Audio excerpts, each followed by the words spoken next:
because we recognize all three are inseparable, and all three we have to take a look at and how we have a balanced approach to it. And I think the track record in Wyoming shows that we absolutely do, but we always know there's room for improvement. And when we developed the energy strategy in the governor's office, we wanted to see how we can look proactively at where we are today and where the future is. And so I very much appreciate you being here, and I appreciate the 11 sessions that you have, because this is exactly what you're trying to do, is take a forward look. And in particular, when it comes to corridors, energy corridors, that is part of the energy strategy. When we started our energy strategy, Secretary, we looked at, we know we have the resources. We know we're going to have an opportunity to export some of those resources. We know we're going to have an ability to produce electricity. We do these things now, but we recognize that the challenges will continue to be in the future. How do we grow? How do we continue to build upon what we have done? And so we are developing an energy atlas that we think is going to be done at the end of this year. And in doing that, we know as a state that has so much federal surface ground that we have to figure out a proactive way to work with the federal government to make that happen. So as I look out in the room, I see a great amount of expertise. We have the state geologist here, we have the PSC here, we have the infrastructure authority, we have people from the pipeline authority. So we have a great amount of people here that are going to be able to provide expertise.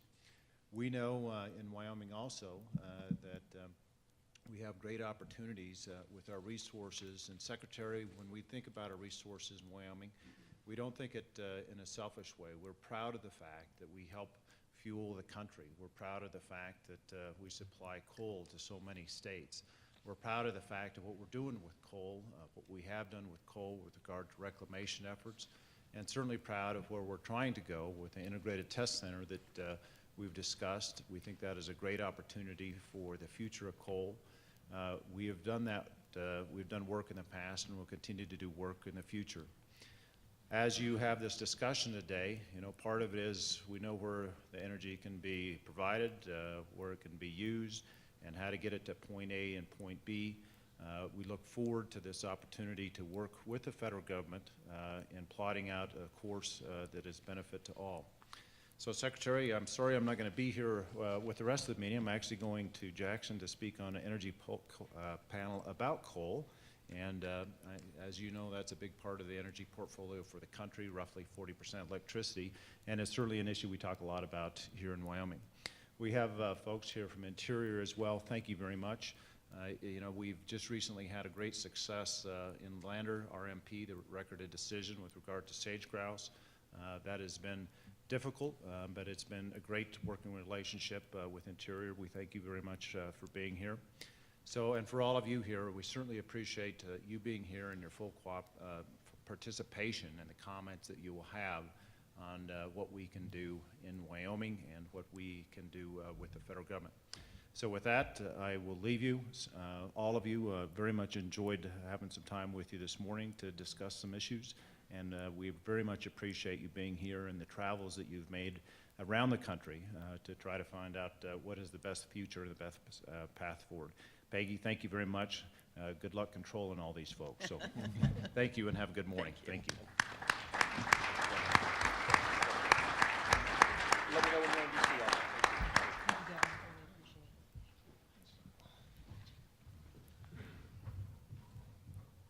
Thank you, Governor. It's now my pleasure and my honor to introduce Secretary Moniz, a man with deep and extensive knowledge, not just of science, technology, and energy, but also of policy making. And he also has a personality to go along with it, which is not necessarily associated with scientists. So I say that as a fellow scientist. Secretary Moniz was nominated last year and confirmed by the Senate 97-0, which is quite a feat in Washington these days. Prior to his appointment, he was a professor at MIT and the founding director of MIT's Energy Initiative. From 1997 to January 2001, he was the undersecretary at the Department of Energy, so he knows both the underlying science of energy, but also how to maneuver Washington and the Department of Energy. In addition to his work at MIT, he served on a number of boards, one of which was the President's Council of Advisors on Science and Technology. And it was during his capacity in serving on PCAST, as we call it, that he worked on a report that made some recommendations to the President that included a recommendation to complete a quadrennial energy review. So he developed the concept as in his work in PCAST, and now as Secretary is implementing the first ever quadrennial energy review, which is he's going to tell you about. So it is my honor to introduce to you Secretary Moniz.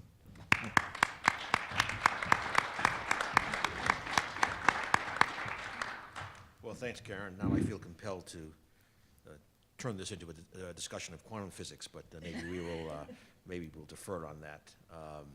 It is also true that I co-chaired the group for the President that led to the recommendation of the QER. I might add, I've also helped author the Blue Ribbon Commission on America's Nuclear Future, reports on coal, and other things. So it's either the opportunity or condemnation to now trying to implement various reports that I had the chance to work on over these last years.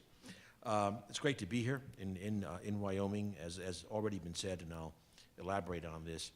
I'll talk a little bit about the process of the Quadrennial Energy Review, what we're trying to do, and frankly, the scale and magnitude of the effort.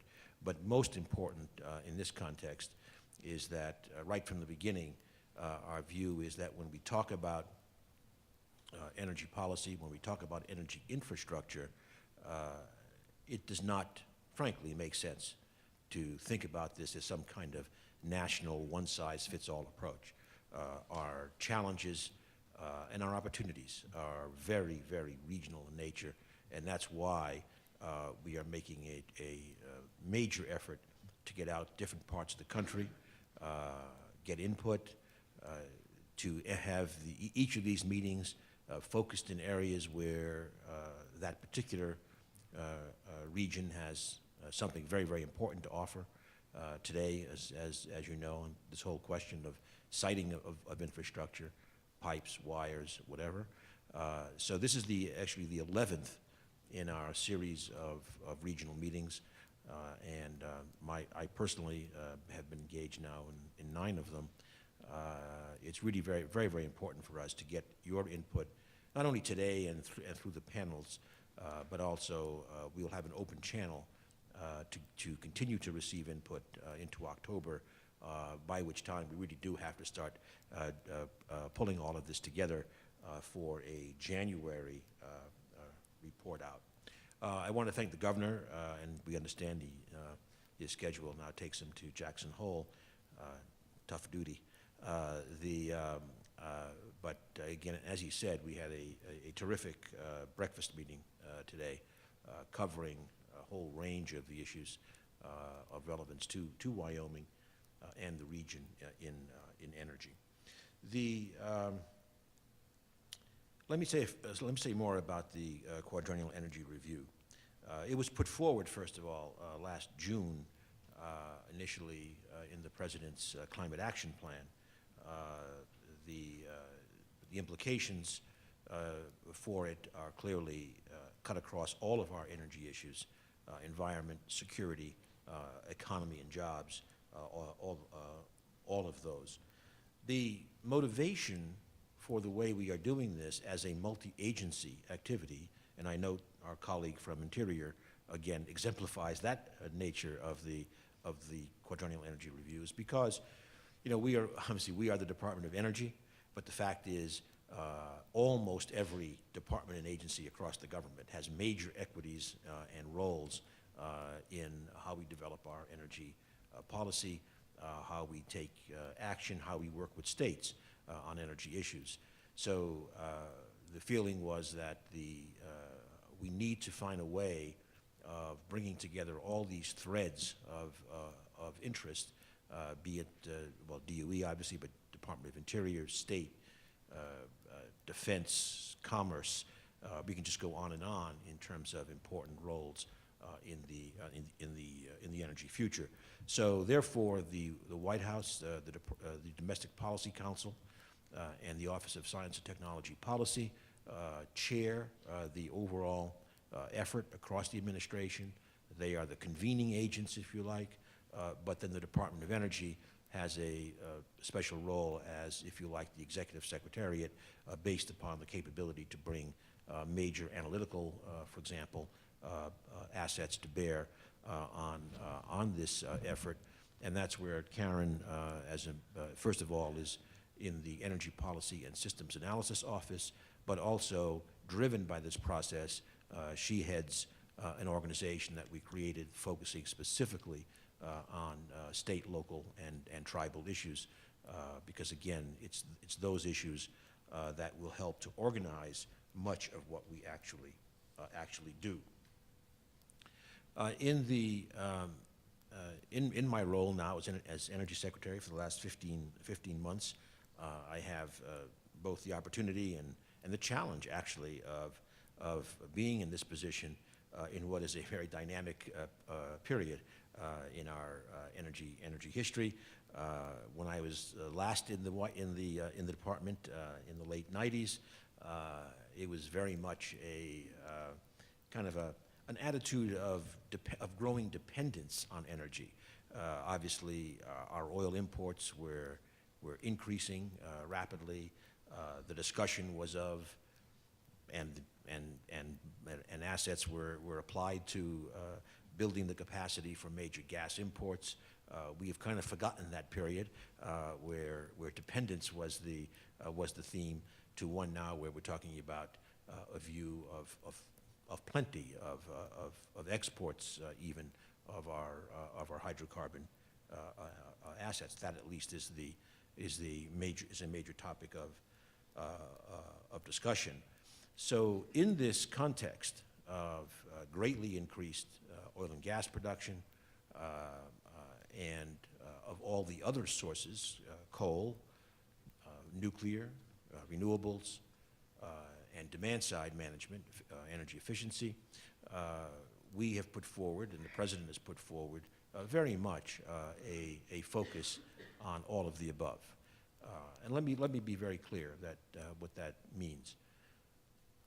As you all know, we remain committed to the importance of driving towards a low-carbon economy.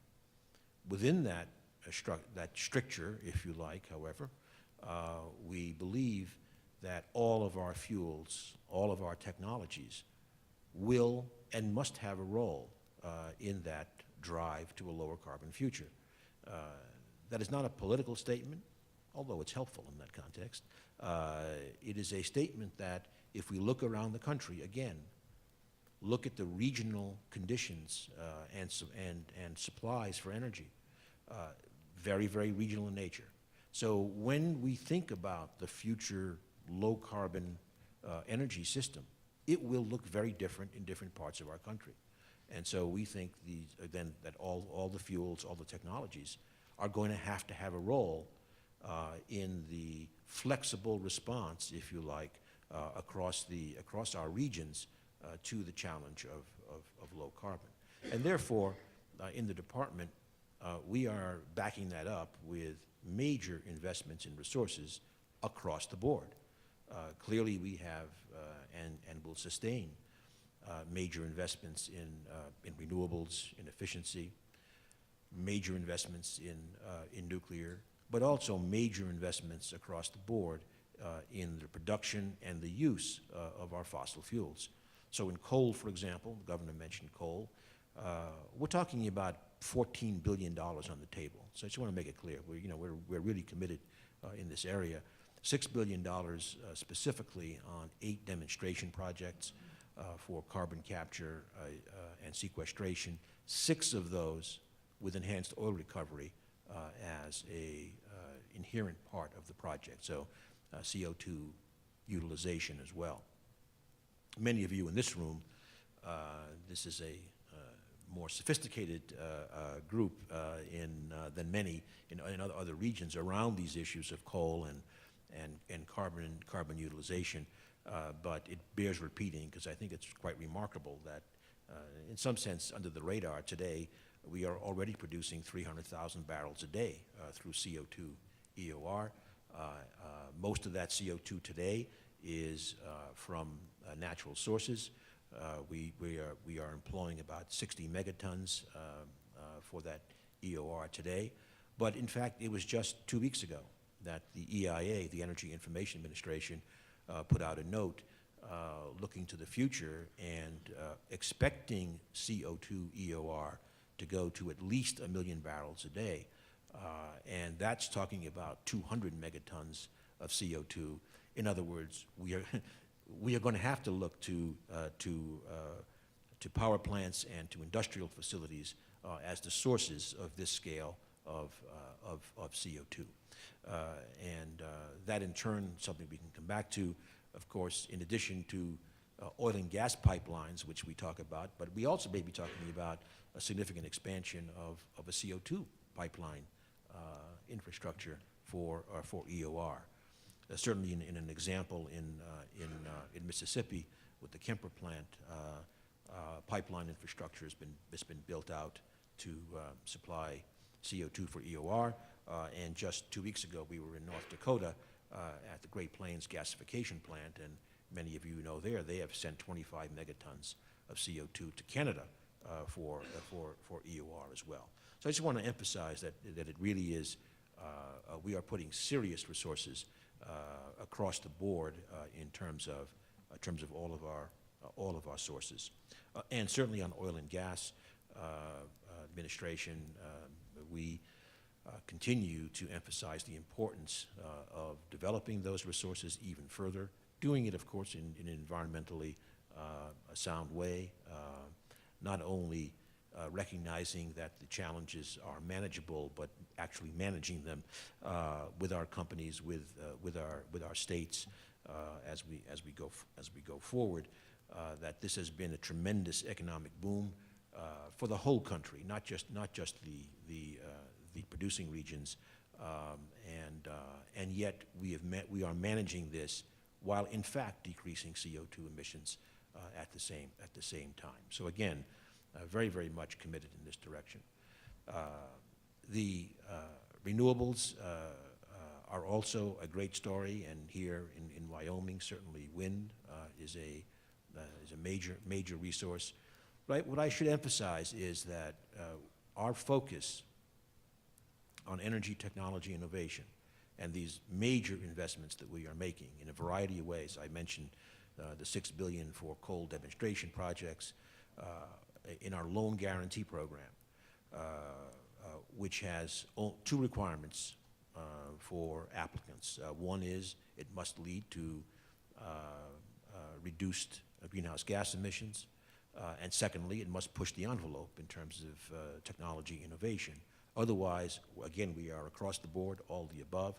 We've got over $30 billion in play and over $40 billion and roughly $40 billion of remaining authority that we are going forward with. So there's tremendous opportunity here as well for companies to come forward with, again, innovative major plants, and the goal of our programs, be they loan programs or grant programs, basic research to deployment assistance, it's all geared around, frankly, one major objective, and that is cost reduction.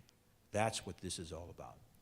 We have to keep driving down the costs of all of the technology options as we drive to a lower carbon future. As we discussed this morning with the governor, as we drive those costs down, and we are having great success with that across the board, that will in turn enable policy advances to make sure we have a robust energy system, a reliable energy system, one that accommodates growing energy production in this country, and yet one that addresses our environmental concerns. So that's really kind of the big picture about what we are trying to do. Now, again, this process now, the QER for this year, Q is quadrennial. Quadrennial implies 4 years. But this year, in the first year of this cycle, we have somewhat narrowed the focus to make it manageable. It's still not highly focused in the sense of narrow, but we are focusing specifically on energy infrastructure for transmitting, storing, and distributing energy, be that electricity or fuels, looking at the many infrastructure challenges that we have seen just in the last few years, be they from storms, Superstorm Sandy on the East Coast, for example, be they cyber threats, be they threats such as transportation bottlenecks. Here, well, for example, we were in North Dakota 2 weeks ago. We all know the oil by rail story.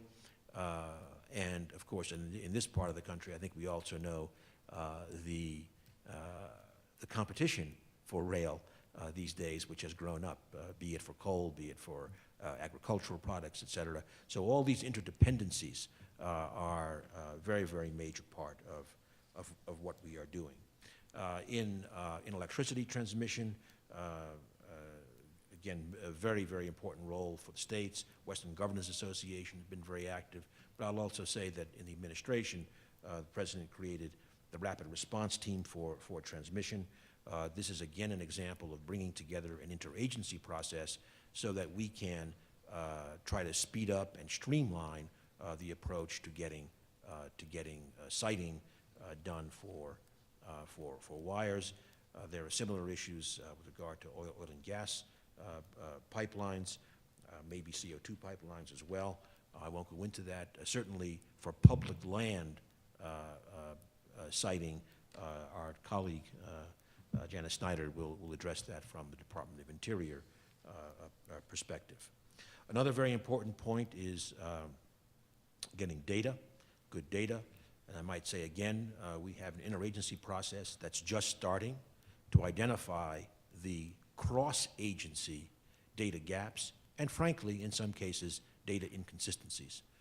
So this is going to be a very, very important part of it. And today's third panel, in fact, is going to focus on data. In Wyoming, there are certainly some important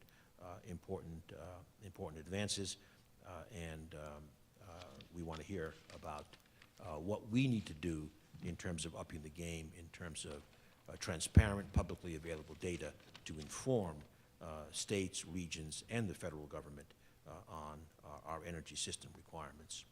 Finally, I do want to just return briefly to the climate challenge. Again, it certainly is a very important part of our overall approach to energy infrastructure. A few, maybe 2 months ago, the administration published the third National Climate Assessment. If you haven't seen that, I think it is worth looking at. Done over several years by hundreds of American scientists coming together, and I think the major focus there was a very much heightened focus on the issues of what we are already suffering in many parts of the country from warming, the challenges lying ahead, the importance of our, frankly, adapting to this even as we try to mitigate future consequences. And a very important message is, and they go through this in great detail, no part of our country will escape the consequences. I just came from a few days in Alaska, and as expected for decades, we see that the warming in the Arctic regions is roughly double that at latitudes more typical of the lower 48, and it's unmistakable what one is seeing in terms of the impacts from such significant warming. So I think it's very important that we all work together in addressing the mitigation and adaptation challenges, but in doing so, to remember that we will continue to develop our energy resources. We will continue to grow the economy, to grow jobs with this, and we believe with innovation in technology, innovation in policy, good working relationships of the federal and state governments, we can manage to bring all these things together for our energy future. So thank you very much, and we really look forward to input from from this meeting.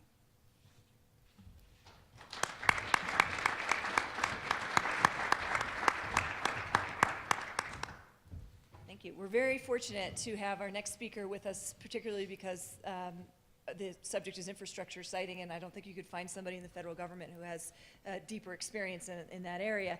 I am going to introduce to you the Assistant Secretary for Lands and Mineral Management at the Department of Interior, and we always use acronyms in Washington, so the acronym is ASLM. If I slip into that, you'll know why I'm using that term.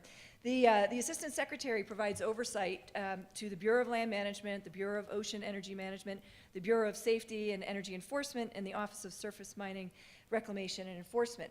These are agencies that have over 12,000 employees and a budget of $1.5 billion, helping to manage a huge, diverse set of onshore and offshore public resources.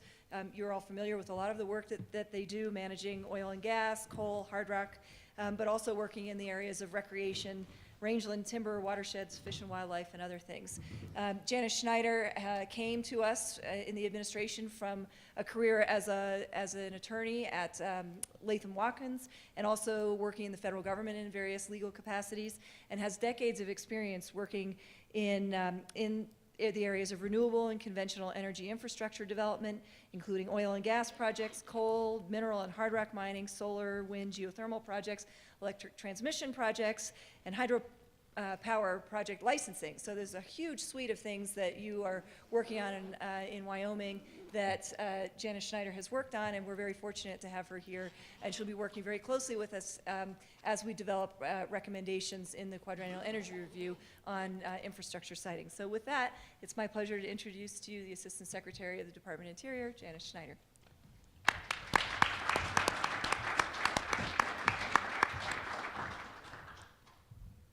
Karen, thank you. Good morning, everyone. I really appreciate the opportunity to participate in today's session and to have an opportunity to come out to Wyoming. It's really a pleasure to be out here and see the great expanses. We're going to Casper later today. We'll be visiting a coal mine there as well as a wind facility. So I'm really interested to see what's going on the ground out here. It's been a little bit of time since I've last been in Wyoming, but I always enjoy coming out here. I know the governor's had to go, but I do want to just take a moment to acknowledge him for all of the work that he is doing to supply energy to the country in a balanced way to protect the environment. He is truly a leader across the country in this regard, and you know, we at Interior are looking forward to working with him, particularly in light of hopefully his recent primary win. Hopefully he'll be around a bit longer, so we're looking forward to that. I also want to acknowledge Secretary Moniz, particularly his efforts to support the president and his goals to grow the economy, to enhance energy security, which is critically important from my perspective, as well as protecting the environment. I won't spend too much time on the purposes of the QER because the Secretary did such a good job. I mean, obviously, one of the reasons I wanted to be at this session in particular is because of its focus on infrastructure siting, particularly transmission and distribution, and really to acknowledge and to recognize that this is not the sort of thing that we in the federal government can do by ourselves, but rather it really needs to be a collaborative effort with all of the interested stakeholders, with states, with American Indian tribes, as well as our local partners. I've had the opportunity to do a lot of large infrastructure work in my career, both in the private sector as well as in the federal government. But you know, what is very clear to me is that in order to get these projects done in a smart way, you have to collaborate, you have to reach out to stakeholders, and you have to work with local interests. You know, as we all know, pipelines, transmission lines, distribution systems, roads, these long linear facilities, they just cross all kinds of jurisdictional boundaries, political boundaries, social boundaries, physical boundaries, and so you've got to work together with everyone on the ground and really make sure that we're planning to do these things in the right way, that we're planning ahead and that we're planning together. Because when we do that, I think we are in a position to make much better and much smarter decisions that benefit all of us. So I'm also looking forward to hearing your ideas today on all of that and how we at Interior can do a better job. I'm going to just spend a little bit of time giving a little bit of background for folks who are less familiar with what we do at Interior, but we play a major role in the President's all of the above energy strategy because we are the largest at the Bureau of Land Management, the largest federal land manager in the West.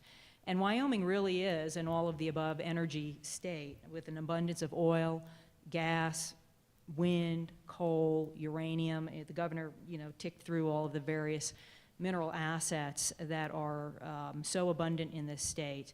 And it's really, just the amount of opportunity here is really incredible. And what's really interesting is just how important the people of Wyoming feel about their state and the need to protect the resources, the environmental resources, while still developing the energy resources. From the Bureau of Land Management's perspective, obviously we administer about 17.5 million acres of public lands here in Wyoming, so we're a major player in the state as well as nationwide, and over 40 million acres of federal mineral estate here in Wyoming. We do a lot on the oil and gas side, obviously. Domestic oil and gas production has grown each year that President Obama has been in office, and renewable energy generation has doubled. Since, last year alone, BLM offered 5.7 million acres for lease for oil and gas by the industry, the most in a decade. And since 2008, we've processed more than 27,000 applications for permits to drill, while reducing the processing time for those permits to its lowest level in 8 years. So we're doing a lot of work. We obviously are doing a lot of mineral leasing as well as mine plan development work and approvals for our hard rock and leasable mineral resources. And we're also moving out in the renewable energy area. The administration has already approved 52 renewable energy projects across the country. That's enough to power over 14,000 megawatts of energy to communities across the country and create tens of thousands of jobs. And including some pretty large ones here in Wyoming that we're still in the process of working through. But of course, all of this energy needs transmission and pipelines, as the Secretary said, to actually get to market. And so those types of facilities, which in my experience are among some of the really most challenging energy projects to develop because of the host of issues that they raise as they meander sometimes hundreds and hundreds and hundreds of miles across different land jurisdictions. So we're fully committed to working as hard as we can in collaboration with our partners on these projects. I will tell you that the current demand for energy corridors across BLM managed lands is at an all-time high. We play a vital role in the President's rapid response team for transmission, as the Secretary noted. And we've actually, this may surprise some folks, this was a fact that surprised me a little bit. Since 2009, BLM has approved over 2,300 miles of large transmission projects on public lands. And obviously, we're working on some big ones here in Wyoming. Pipelines, huge numbers there as well, in the thousands of miles. So, as I said at the outset, it's important that we do this in a smart way.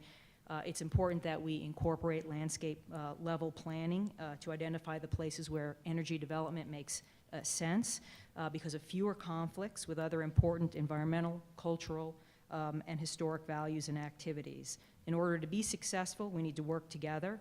And I'm looking forward to hearing from you your ideas on how we may interface better with the folks of Wyoming. And at that point, I think I'm going to step down and see if you guys have any questions and continue with the program. Thank you.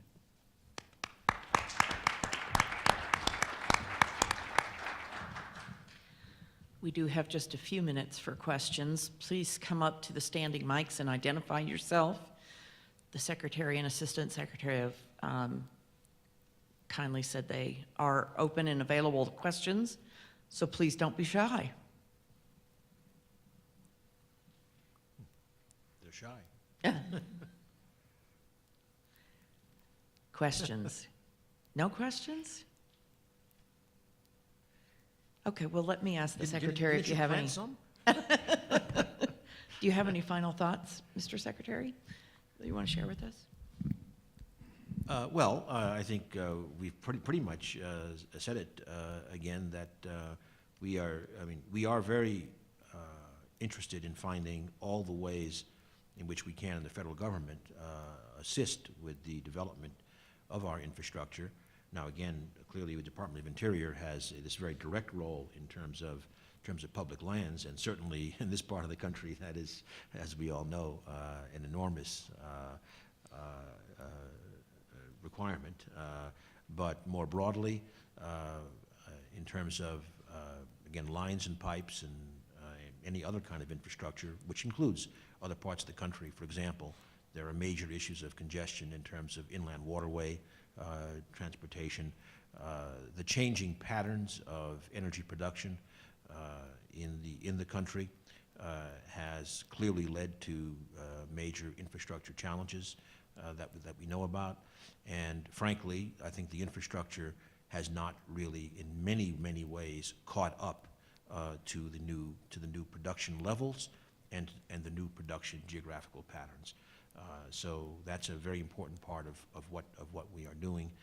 And again, just repeat the desire for your input today and subsequently, at least until October, when we need to start moving towards our formulation of recommendations for federal action. Any final thoughts, Madam Secretary? I would just agree with what the Secretary said. We're looking forward to hearing from you. Your comments matter, and the more and the sooner you can get to us, the better. I'm going to be hanging around a little bit longer today to listen to some of the other panels, so feel free to come up and chat. I might just add to that, just the footnote. Again, it's obvious that, as I mentioned, the multi-agency part is so critical. I should say that in addition to Secretary Schneider being here today, that Secretary of Interior Jewell and I chaired a meeting of the QER jointly, and just I think it was the last week. It's like hard to keep track of time. And also Secretary Fox of Transportation and I chaired 2 meetings recently. So again, that input. It can come in through our EPSA, which is kind of a central gathering point, but also through any of the departments, because we all have big equities here. One last chance for any questions. Then please join me in thanking the Secretary and Assistant Secretary today, and Dr. Wayland. As we set up for the next panel, let me follow up on the Secretary's comments and urge everyone to submit written comments. The official inbox for that is QERcomments@hq.doe.gov. Again, QERcomments@hq.doe.gov. Let us now prepare for our next panel. Give us just a moment to change out tent cards, and I'd ask the panelists to join me up here on stage.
both here in the room and our guests via live streaming.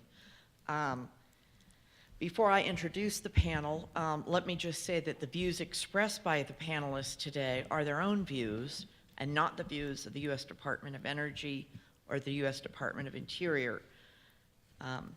So let me now turn to introducing our distinguished panel.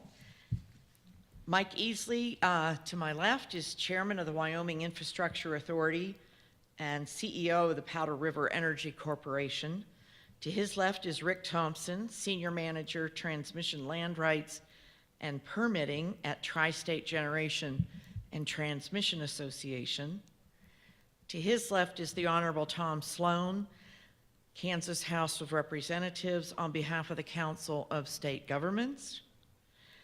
Then Jonathan Hadlick, excuse me, I did not pronounce that correctly. Haydick, is that how it's pronounced? It's a lot. Don't feel bad because you're in the majority. Okay, my apologies. Senior Policy Advocate for Energy and Climate Policy at the Center for Rural Affairs, and Michael Cashel, Vice President Transmission, Northwestern Energy. And finally, Rick Lowry, Director of Environmental Activities at the Edison Electric Institute. It's my pleasure to welcome all of you here today. I want to remind you that we are asking you for a 5-minute summary. There's a timing clock over here to your left. And so, Mr. Easley, the floor is yours. Thank you. Good morning, everybody. My name is Mike Easley. I'm the CEO of Powder River Energy Corporation, Wyoming's largest electric cooperative. We're based in Sundance. Precorp provides 400 megawatts of power to 28,000 meters, over 10,000 miles of power line across a 16,000 square mile territory. Our member owners are a diverse group ranging from the world-class PRB coal mines to oil and gas development to ranchers and some rural urban residents and small businesses. Precorp is part of the nation's network of electric cooperatives, which cover 75% of the nation's landmass. Our mission is to deliver high-quality, competitively priced electric power and service to our members while enhancing the quality of life by providing leadership and service in our communities. I also serve as chairman of the Wyoming Infrastructure Authority, an instrumentality of the state of Wyoming. The WIA's mission is to diversify and expand the state's economy by adding value to Wyoming's energy resources and infrastructure for the benefit of Wyoming and the region. The goals included in the January 9th presidential memorandum are affordable, clean, and secure energy and energy services to improve U.S. economic productivity, enhance our quality of life, and ensure our nation's security.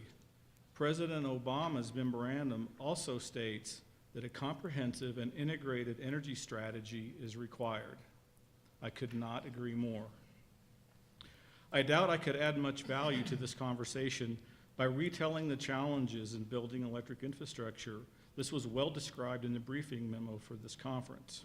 So I'd rather spend my time talking about alignment. In 2009, the DOE and eight other federal agencies entered an MOU to improve coordination among project applicants. Federal agencies, states, and tribes that were involved in the siting and permitting process for electric transmission facilities on federal land. This MOU led to the formation of the Rapid Response Transmission Team, which was meant to expedite the siting of new transmission facilities and renewable energy projects. Were these initiatives good ideas? Yes. Did good people work very hard to move the ball? Yes. Could things work better? I think the results from the Transwest Express and the Gateway projects tell the story. Currently, the Transwest Express line is 30 months behind schedule for the record of decision from Interior. This project was identified as a priority project supported by the RRTT and is an interstate transmission line that was meant to deliver 3,000 megawatts of 100% renewable energy to California with savings to ratepayers of up to $1 billion annually. The Gateway West project has experienced multiple years of delays. In November 2013, the BLM issued a partial record of decision for 8 of the 10 segments, deferring the decision on the 2 westernmost segments into the Hemingway substation in southeast Idaho. PacifiCorp just met with the Idaho State Director and was informed that 2 more years will be required to complete a supplemental EIS.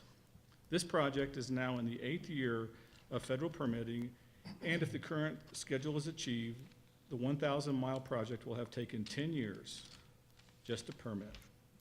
I hope this is not the best we can do to permit and build regional interstate transmission. We also have issues with permitting and maintaining distribution facilities. In May, I appeared before the House of Representatives Oversight Committee on Natural Resources. The witnesses provided compelling testimony as to the challenges of acquiring and maintaining power line easements on federal lands and coordination among federal agencies. The lack of progress since May on these issues is disappointing to all the electric cooperatives in Wyoming. Albert Einstein is credited as saying, "Insanity is doing the same thing over and over again and expecting different results." Well, I'm not sure that he actually said that, but I am sure that saying could be helpful to this process. Our need to conceive, permit, site, construct, operate, and maintain electrical infrastructure has never been greater. Our ability to do so has never been more doubtful due to new and existing federal regulations and initiatives that are often misaligned or even conflicting. I hope the QER process will point out that we need alignment and leadership. Call it organizational alignment, call it strategic alignment, or just call it getting your ducks in a row. A compelling vision is needed to capture the hearts and minds of the people doing the work, but leadership must do more than create vision. It must create a system that is capable of executing that mission. A system where all the moving parts understand the mission and understand their role in accomplishing that mission. There must be clear objectives and cascaded initiatives with goals that support the mission. The goals must be measurable. Progress on these goals must be reported, and finally, everyone must understand what accountability means and to whom and what they are accountable. Strategic alignment requires systems thinking. That is something that the DOE should be very good at. In this model, once the president has set a key policy objective, every federal agency should line up and shoulder their fair share of the workload to achieve that objective. They should not be more concerned with their traditional jurisdiction and statutory charges than putting forth their best efforts in achieving the president's objectives. Finally, we should not allow activity to be our measure. Rather, we should insist on results and accountability for those results. I would suggest you look at Wyoming's energy strategy and the state of Wyoming as an example of how a system of strategic alignment can be deployed in government and how the state's progress in executing this strategy is reported to its citizens. Thank you. Thank you, Mr. Thompson. Thank you. Appreciate the opportunity to participate today. Citing and permitting transmission is a difficult topic, and we could spend days discussing the different issues around the subject area. Knowing our time is limited, I wanted to mention a few important areas of the company I work for. I am a practitioner in this field. I've done it for over 21 years, so I'm a person that lives and dies citing, permitting, transmission, as well as acquiring land rights, just for perspective. A little bit about Tri-State. Tri-State's a not-for-profit association founded in 1952. We generate and deliver electricity to 44-member consumer-owned cooperatives and public power districts. We have about 1.5 million consumers within approximately 200,000 square miles of our service territory. We're located primarily in the more rural areas of Wyoming, Colorado, New Mexico, and western Nebraska. We're spread out. Our loads are spread out, and we're surrounded by federal property. Tri-State has an all-of-the-above generation portfolio with baseload facilities being primarily coal and natural gas.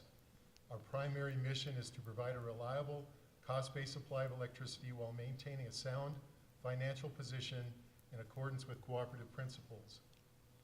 We manage over 5,300 miles of transmission line extending from various generation sources to our member systems. We cross a variety of federal, state, city, county, and private lands to reach our member systems locations. The nature of our business model requires that we have great familiarity with our service territory to effectively operate. We are staffed internally with experienced professionals to site, permit, utility facilities within the complex regulatory framework that we live in. Tri-State and its member cooperative staffs are embedded within the communities we serve, and we have several new transmission projects in various phases of development currently.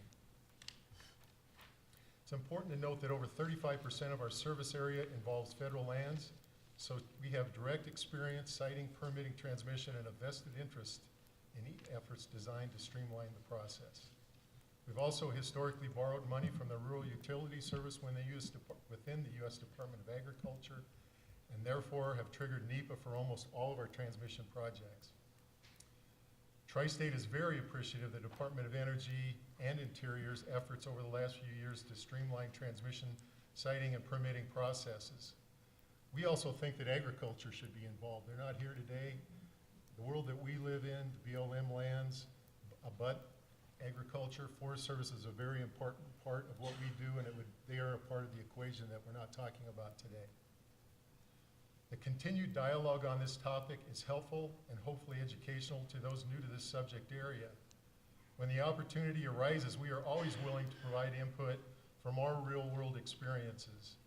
In 2012, written comments were provided to the response to the Department of Energy's Rapid Response Team for Transmission, known as the RRT, Request for Information, and we also responded to the Integrated Interagency Pre-Application Process, known as the IIP, Request for Information. That was last October.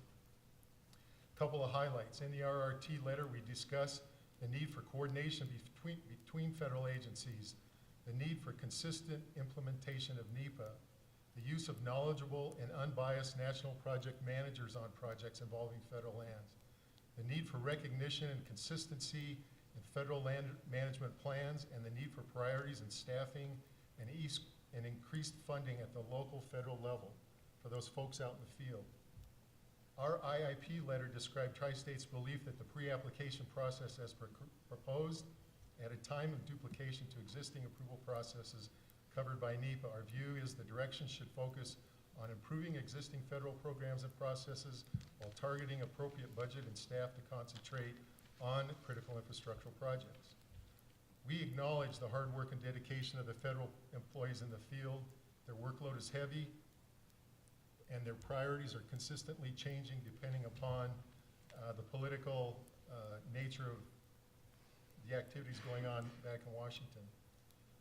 I'd like to submit again today the copies of our RRT and IIP letters as previously submitted to the Department of Energy for the record. Also wanted to note that federal policies and decisions have an impact on siting and permitting of new transmission in our service territory. We are seeing new potential exclusion areas from possible T&E species designations. National monuments are being created covering vast areas of land, and there is concern about compatibility with the monuments. Federal conservation easement designations are real, and tribal right-of-way issues are ongoing as well. An example of the impact, in June, and this is of a recent decision in a real situation, in June of 2012, past Department of Interior Secretary Salazar approved the largest single conservation easement in the United States history along the eastern edge of the San Luis Valley in southern Colorado, while Tri-State and Xcel Energy were actively siting transmission in that area. The preferred route crossed the politically connected landowner's property and interior designation of the federal conservation easement encompassing this landowner's 90,000 acre parcel effectively created a roadblock for the project. This was a project to improve reliability and would have provided a potential transmission path for renewable energy projects contemplated nearby. During that same time frame, Interior and Department of Energy were jointly moving forward on the solar energy programmatic EIS, establishing policies to allow solar development to occur on BLM lands in the western United States. 16,300 acres of BLM land within the San Luis Valley with the potential for over 1,800 megawatts of renewable energy generation capability were identified. Secretary Salazar approved the programmatic EIS 4 months after that decision was made, essentially isolating this energy, and we couldn't move forward with, and development couldn't occur because there's lack of transmission in the area.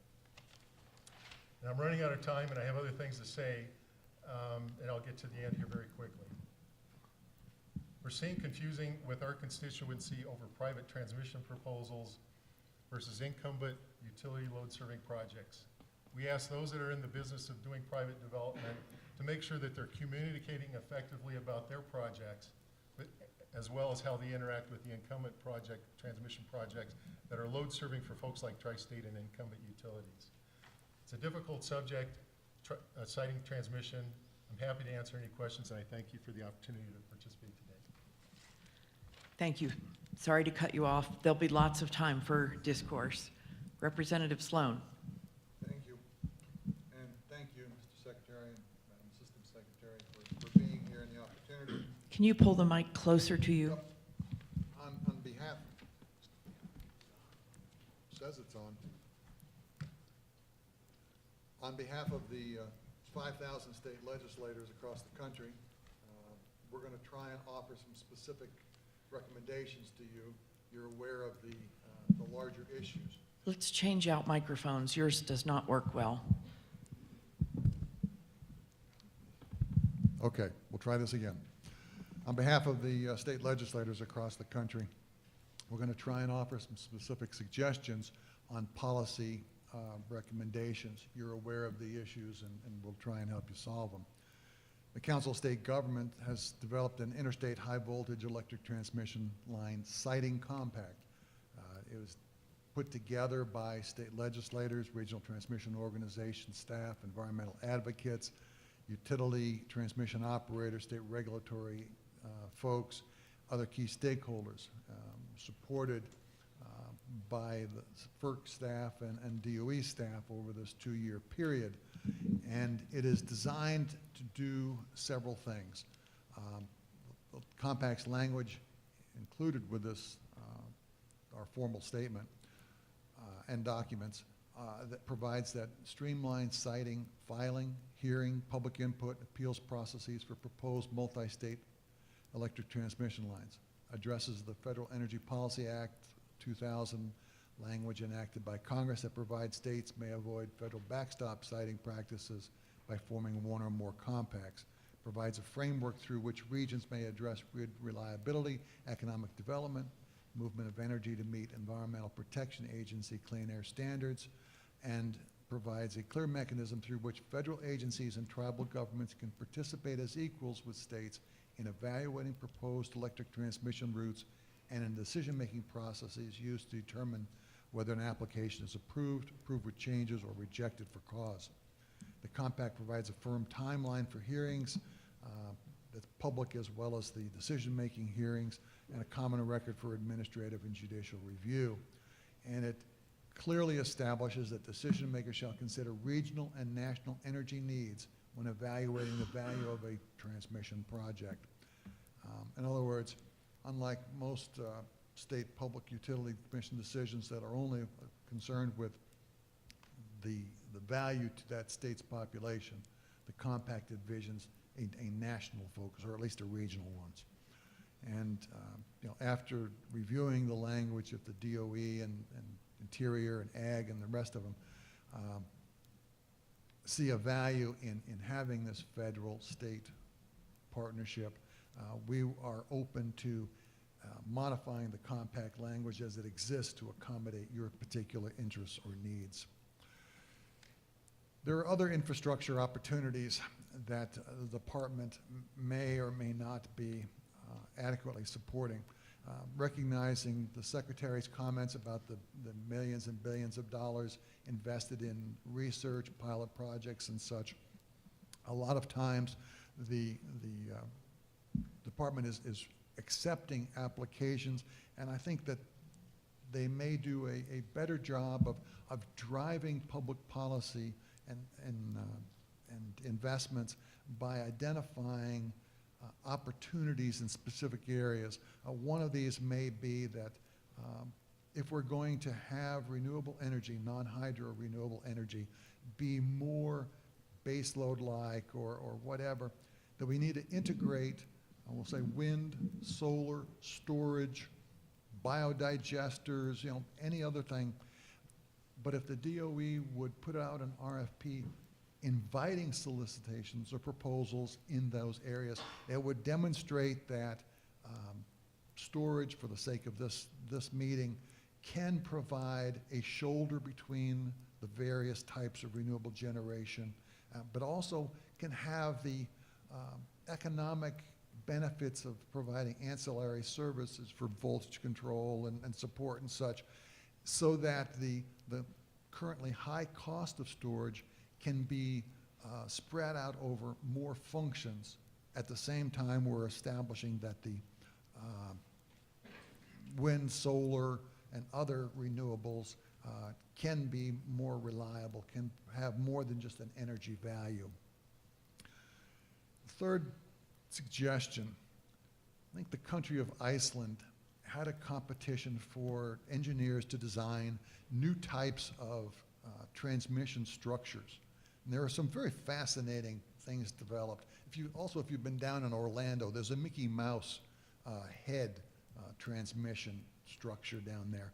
We would encourage the department to have a similar competition in an attempt to reduce viewshed impacts as transmission lines cross public or lands. And in that same context, to look at studies that could show if you reduce the height of the structures and widen the rights of way, that you can again address the viewshed issues while maintaining reliability, safety, and the public service.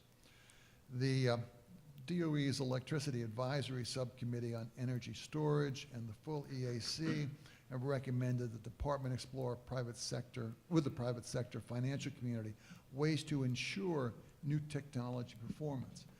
Public utility commissions are basically reluctant to approve storage or other new technologies because the risk of failure and the resultant cost to consumers. We think that there are ways that you can address that. Thank you.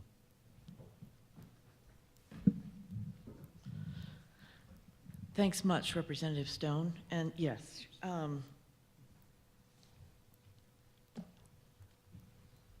Mr. Laydick? Did I get that right?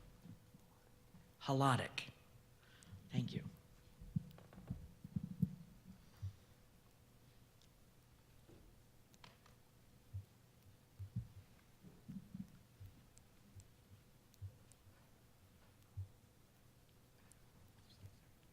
Sorry about that. At least there's some visuals that will pay off.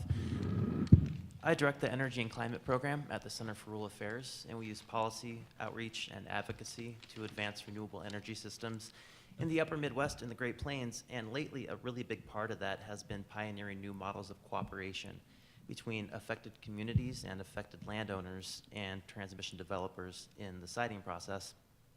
And I think maybe the least boring part of that work is following opposition groups.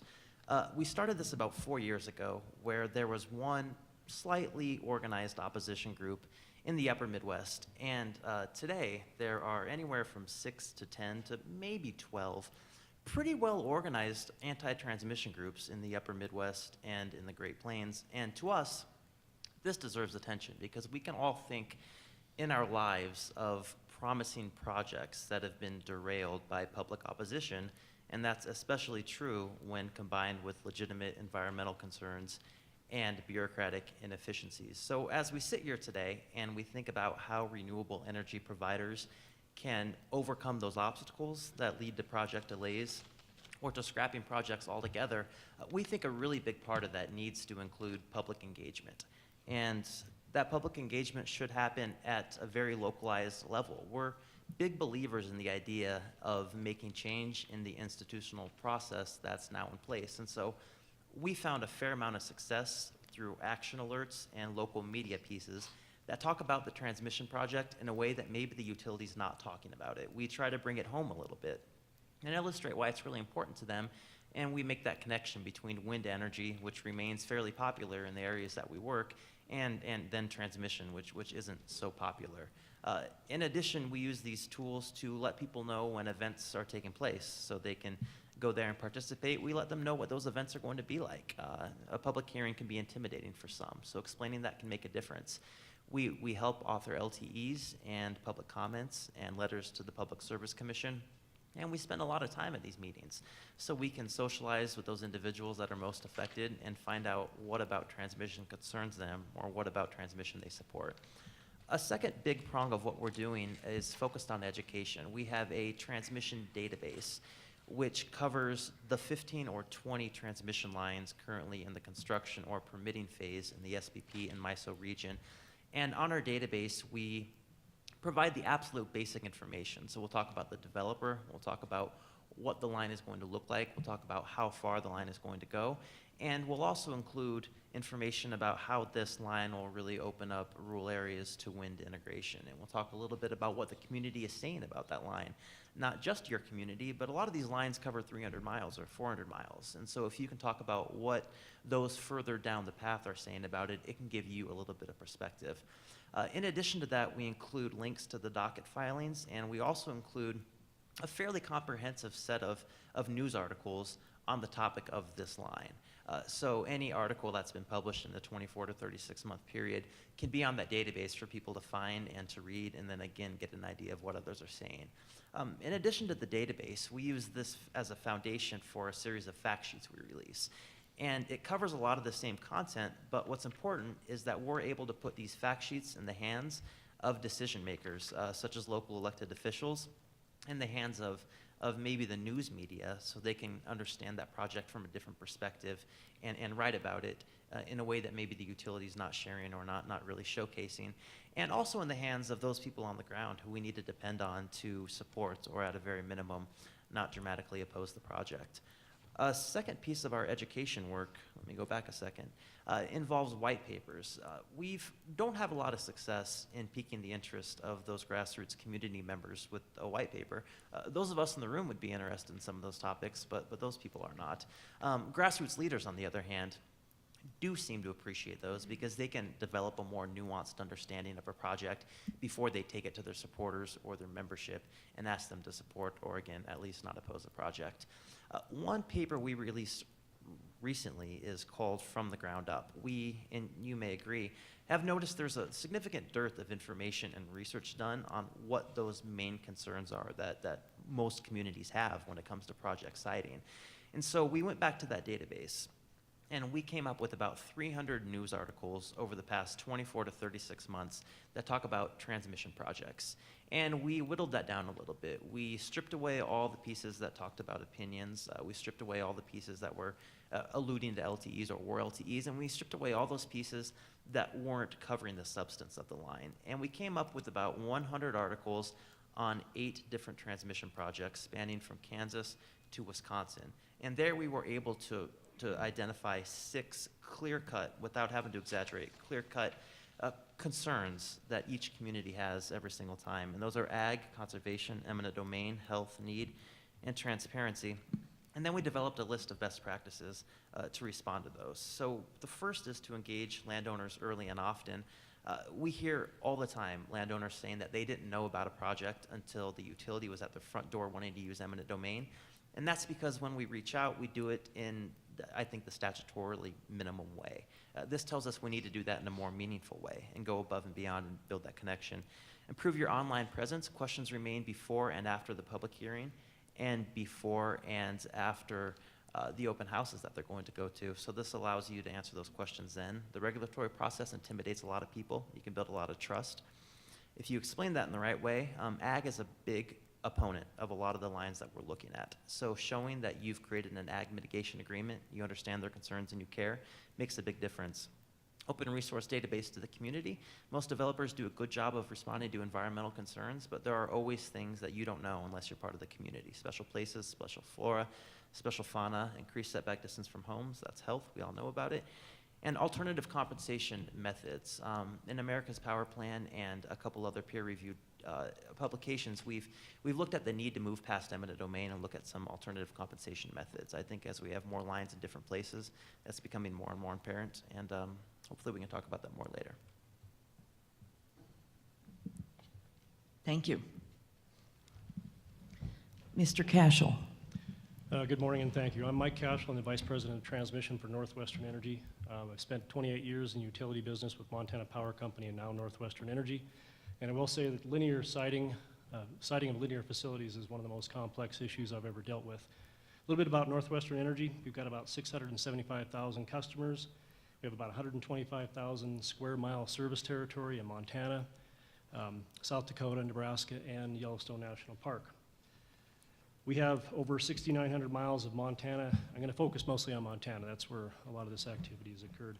6,900 miles of Montana electric transmission lines, over 17,000 miles of distribution lines, 5,000 miles of natural gas distribution lines, and over 2,000 miles of gas transmission lines. I'm going to focus today on two projects. One turned out to be a failure in siting, and one was more of a success story. But I'm going to start out by telling a bit of a story about why we started our transmission project referred to as the Mountain States Transmission Intertie. Like Wyoming, Montana is rich in resources. We export lots of things, including energy. Wind generation is popular and significant, and the possibility of wind generation in Montana is enormous. Yet there's lots of challenges in developing wind generation, including the infrastructure to move that wind generation to load centers like the West and the Southwest that have growing demand. So in 2006, we embarked on a process based upon transmission service requests in our federally mandated interconnection and transmission service queue, we embarked on a project, a 500 kilovolt project that would go from southwestern Montana to south central Idaho, Mountain States Transmission Intertie. The project was intended to carry about 1,500 megawatts of electricity, 450 miles in length. The routing was about 70% on state and federal lands. We went through over 1,500 miles of alternatives that we reviewed in the process. The public siting and reviewing process began in 2007. Our Major Facility Siting Act application went in July of 2008. We did gain a 1,500 megawatt path rating through a WEC process, but that was a little bit in advance of when the siting could get there. The project was about $1 billion in estimated cost. The purpose of the project, again, was to provide a pathway delivering renewable energy generated in Montana to areas throughout the western United States. What were the challenges? Well, again, I mentioned that in May 2006 we started this process. So for 2 years we did the pre-regulatory applications, engineering, environmental studies, did governmental consultations, public scoping meetings. And I will, by the way, note, Jonathan, that we terribly underestimated the public opposition that we were going to receive with this project. And we did many of the things that were listed in your best practices, but it was, I'll get to that, but it was probably too little too late when we really had a cooperative and coordinated process with third parties. In June 2008, we filed the application with the state of Montana. The Montana Department of Environmental Quality was the co-lead along with the BLM since this went across Montana and into Idaho.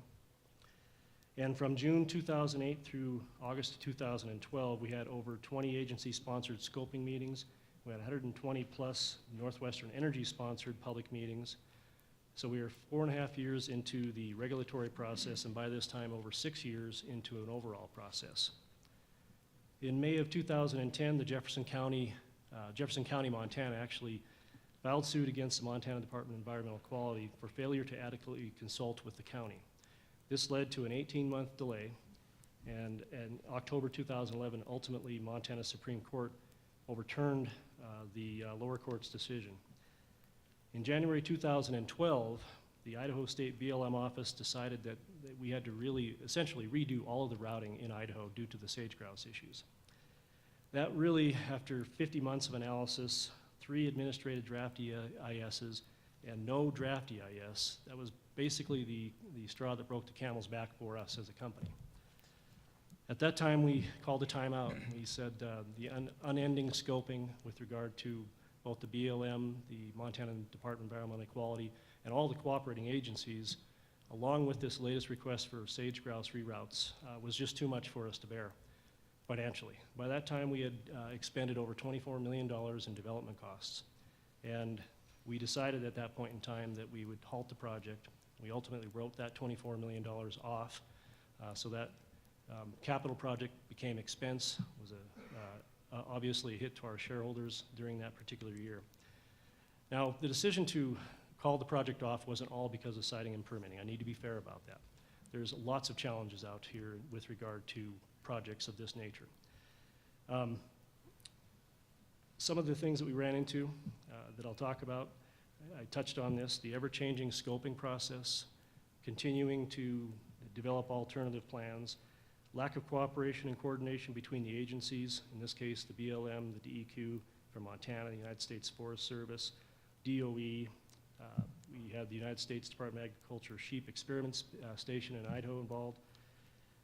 Those are kind of the coordination issues. From a Montana Major Facility Sited Act standpoint, it's outdated. It doesn't really do the kind of things that we were trying to do with this export transmission. Sage grouse became a huge issue. I think everyone's kind of behind the 8 ball with regard to that particular issue. And also declining renewable energy markets. The market itself changed significantly during that period from 2008 through 2014. Developers in Montana who had big dreams and hopes to develop very large projects have had difficulty in finding customers. Well, I'm wrapping up. So one of the things I will note is that while we've had this type of difficulty with this very large project, more regional projects within our service territory, we've had more success, shorter projects by far.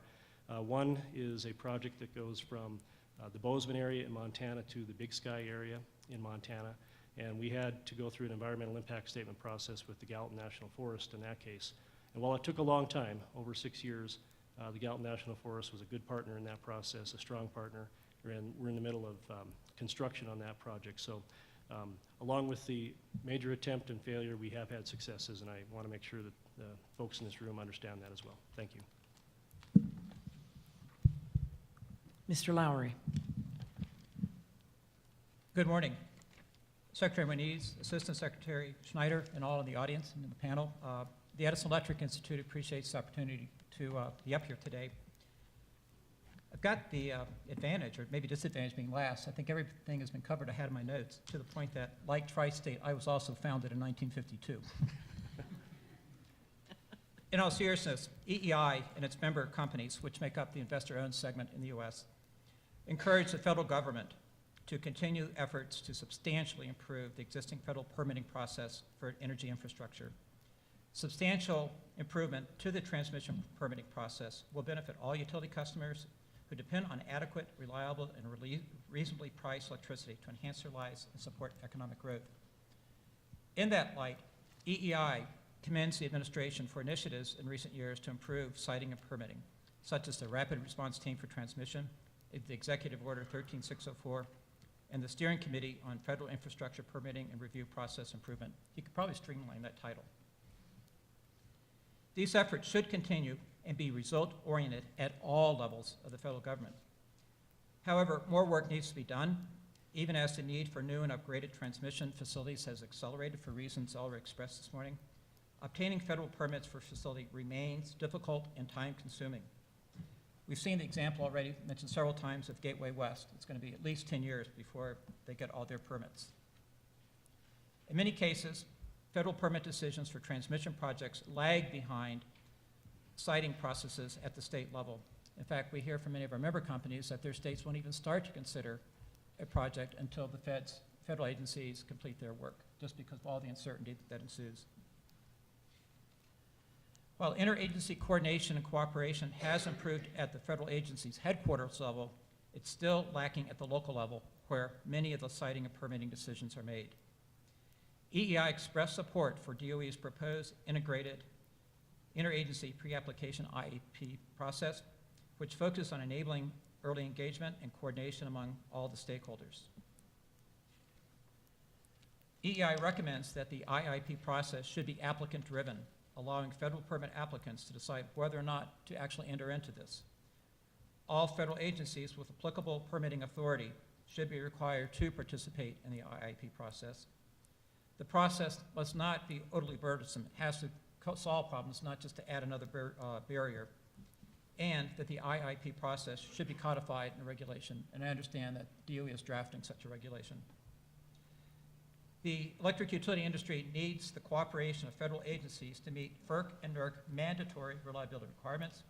The industry can face significant fines and penalties for non-compliance. Reliability failures can cause harm to property and human life. Once a transmission project has been approved, constructed, and put into operation, federal land management agencies must allow utilities to have timely access to perform routine maintenance and emergency repairs. The fact that they approved the project in the first place should make that obvious.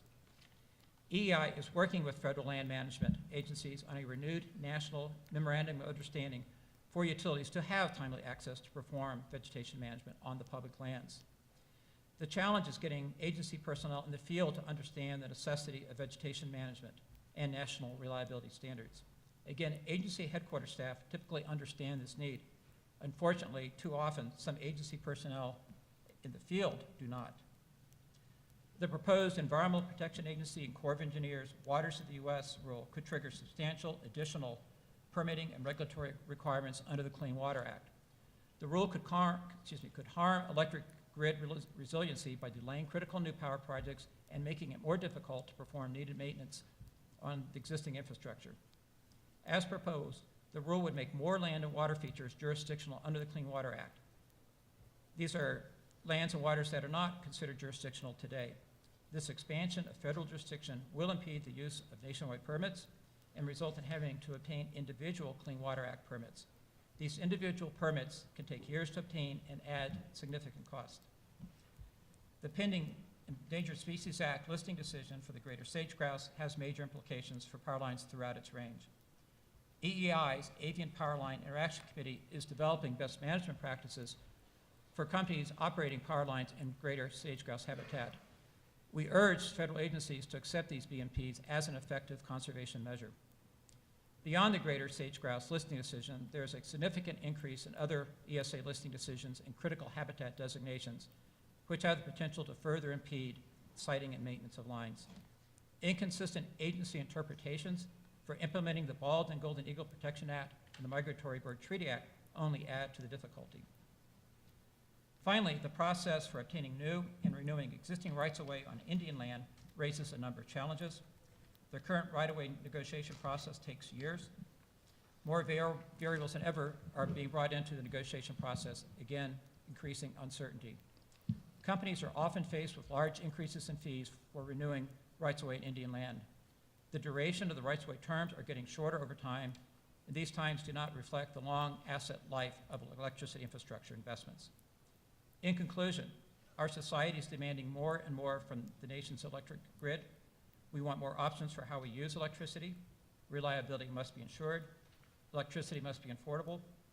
We want it to have minimal impact on the environment. To accomplish this, we need to improve how we site, permit, and maintain this critical infrastructure. Utilities and their customers, along with the federal, state, and local government agencies, must work as partners to make this happen. Thank you very much. Thank you all for your concise comments. Let me just recommend to our audience, both here in the room and live streaming, that all of the written comments of our distinguished guests are available after this meeting on our website, and that website is www.energy.gov/QER, and then you would go to today's date and look for the presentations. I heard a very distinct couple of threads amongst all of your presentations today. One is that we need better collaboration with better leadership. We need to expedite the siting process, and we need to benefit from key lessons learned. One of the suggestions made by Representative Sloan was to consider regional compacts. Is that a way to better our collaboration on siting and permitting, or do you have other specific recommendations on how to better collaborate? Mr. Easley, you want to give it a try, and then we'll go down the row? I think if you take it back to the context of my... Can you move the mic in? Yes. The context of my comments, regardless if it's a compact or if it's a memorandum or if it's a special team that is given the charge of a responsibility, if you can't clearly define what it is that they're going to do, if you can't clearly define the responsibility, who's going to do it, then give that group, whether it's a team or whether it's a contract or a compact, the actual authority accomplish what it is they're given the responsibility to. And then if you don't provide them the resources in order to execute the authority to deliver on that responsibility, it doesn't matter what you call it, it won't work. We have to figure out a way within the context of our permitting and our siting and our infrastructure development to have people agree on what needs to get done, provide a clear definition of responsibility, authority, and then give them the resources to do the job done. Nothing is more frustrating for really good people that are really dedicated to not have the resources to get to meet their responsibility. And I think that's probably something that the federal employees that are working hard see a lot of that. Thank you. Mr. Thompson, any comments from Tri-State? A few brief comments. We would agree that regional collaboration is a good thing. Can you move the mic closer? Is it working? There we go. Regional collaboration is always a good thing, be it at the national policy level between the agencies that are involved in transmission development. In the world that we live in, it's even more important that the policies and how the laws like Nepa and other laws are implemented are consistent across the agencies and also the local offices within the individual agencies, because we see that implementation and interpretation of the laws differ, which create complications for how we conduct our business. The other thing that we see besides the federal processes that are equally as important, because you can't build anything until you get all the approvals, is the state processes and the local processes. And in our case, if we're bringing in transmission to one of our member cooperatives' distribution system, which are on private land generally, we have to get local approvals. So you can go through all of the processes and you still, at the local level, have to get approval, which is just as important as the federal processes.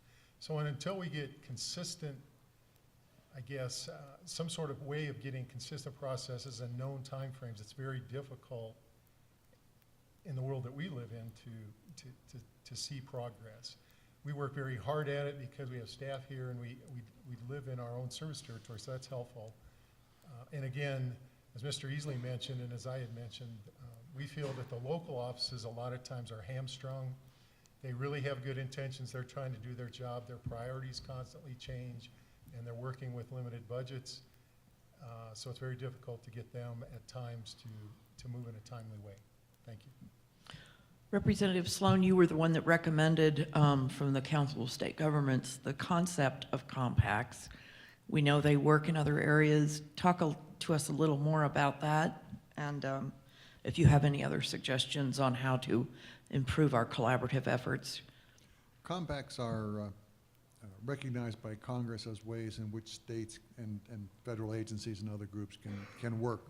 There's a good example of, we have a Great Lakes compact where the states and federal agencies are trying to save the water quality and quantity in the Great Lakes area. The CSG compact specifically recognizes that the issues in Montana, Wyoming, Idaho, Washington State may be different than the issues in Kansas, Oklahoma, Texas, a different geography, different public land issues and such. So there's flexibility. What it does, though, is it specifically says, you know, the federal agencies and the states, in effect, are bound by the terms of the contract if they ratify it, only if they ratify it. So it's a way of trying to get around some of the problems that exist. It also, in effect, says that there'll be one record for court challenge purposes, which would expedite things tremendously. It has time deadlines for holding public hearings and such. So it's an attempt to address the issues that have been raised. Great, thank you. Mr. Haladik, you talked a lot about collaboration and the need for education. Do you want to expand on how your organization offers up lessons on collaboration? Yeah, and I'll do it in the context of the earlier question. I agree with the general sentiment of Mr. Thompson's comments. I think we all know that siting across state lines adds a lot of cost and a lot of delay to a lot of projects, and it's a challenge, and there's definitely something that needs to be done about that. But there's a trade-off. Land use has historically and inherently been localized for a very important reason. So when we talk about streamlining that, it's so important not to forget what's happening on the ground and the people that are affected. And I think this is one of the biggest challenges that I face, and I suspect others on the panel do as well, is transmission's not sexy or interesting, but providing that context gets you far. If you can get a group of people or a group of landowners or a group of community members to understand why we need it, what role it plays, and how transmission's different today than it was 60 years ago when it was just baseload focused. You know, we're really opening up new areas to economic development in places that frankly could really use it, and that's a big part of what we're doing when we advocate for transmission. So providing that context and providing education and providing a place to collaborate to find solutions on a local level that work, while we know we need to streamline on a meta level, I think could take us pretty far. Mr. Cashel. Well, a couple of things. I would agree with Mr. Thompson's observations about cooperation between the agencies. In our particular case, at least with Mountain States Transmission Intertie, state and federal cooperation and who was actually calling the shots was never clear. So I totally agree with the fact that we've got to have better cooperation and a clear sense of who can make a decision. And also on the question of public input and public opposition, one of the things that we did that we probably should have done earlier was form a group. It's called the Misti Review Group, and it was made up of Northwestern Energy and then non-governmental organizations that basically looked at the transmission siting path again in a cooperative manner, in a parallel process. And I would say if we'd done that earlier, that portion of the permitting may have been a lot easier to deal with. So can't say enough about the ability to get out in front of the public opposition process and make it more of a public participation process. Mr. Lowry.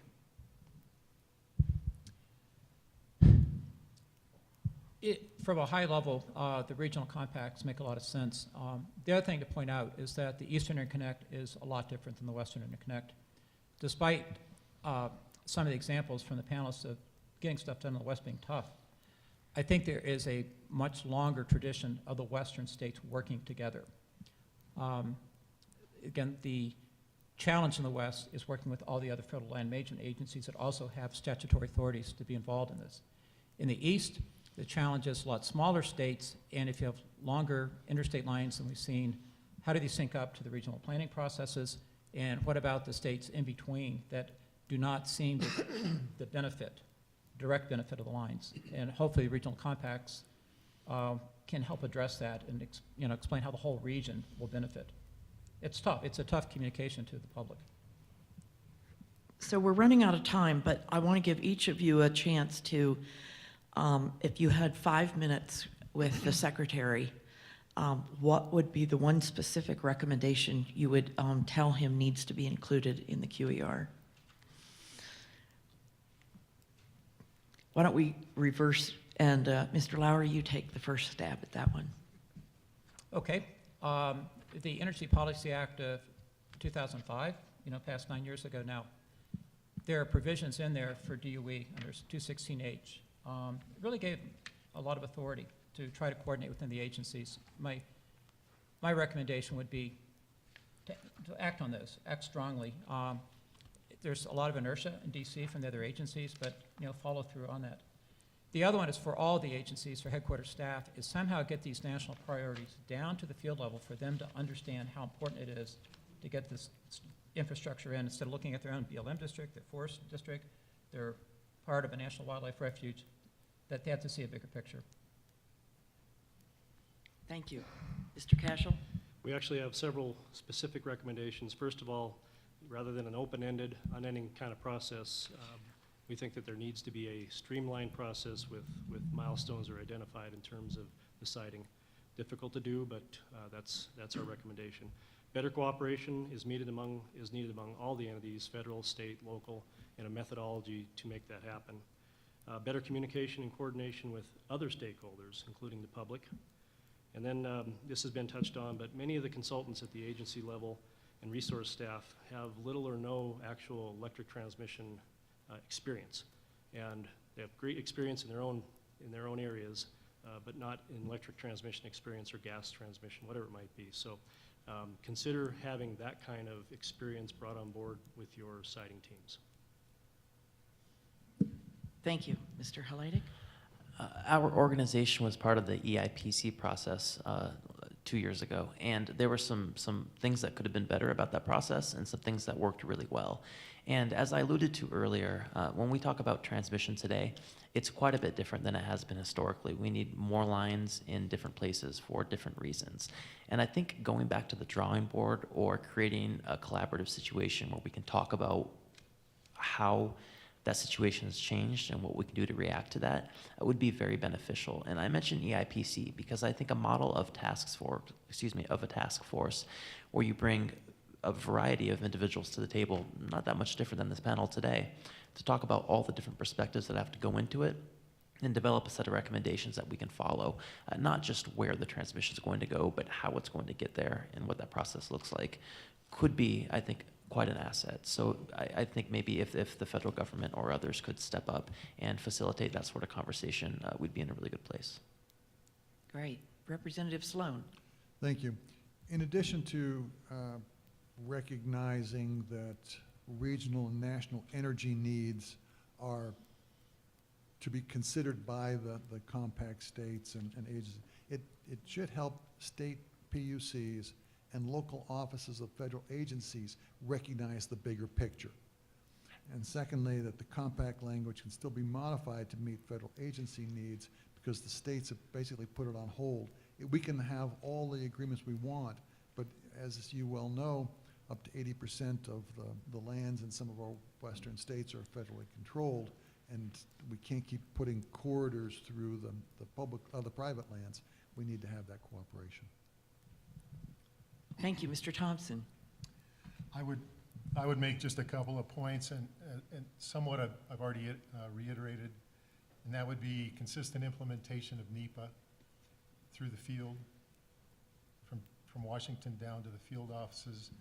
Give those folks the tools to do their jobs and try to keep consistency in those field offices. These projects take years sometimes to get done, and a lot of times those staffs transition and you're just starting over with new people when they show up. That's very difficult to deal with. Budgeting for infrastructure is important. Consistency across Interior and Agriculture and the Department of Energy. Prioritization with those staffs are important. And another thing I think is important, at least from what we see, is that, and I only had a brief chance to mention, was that the public needs to know, and those that are decision makers, that there are differences between transmission. There's long haul transmission that's interstate oriented, that's specific to, say, a generation type.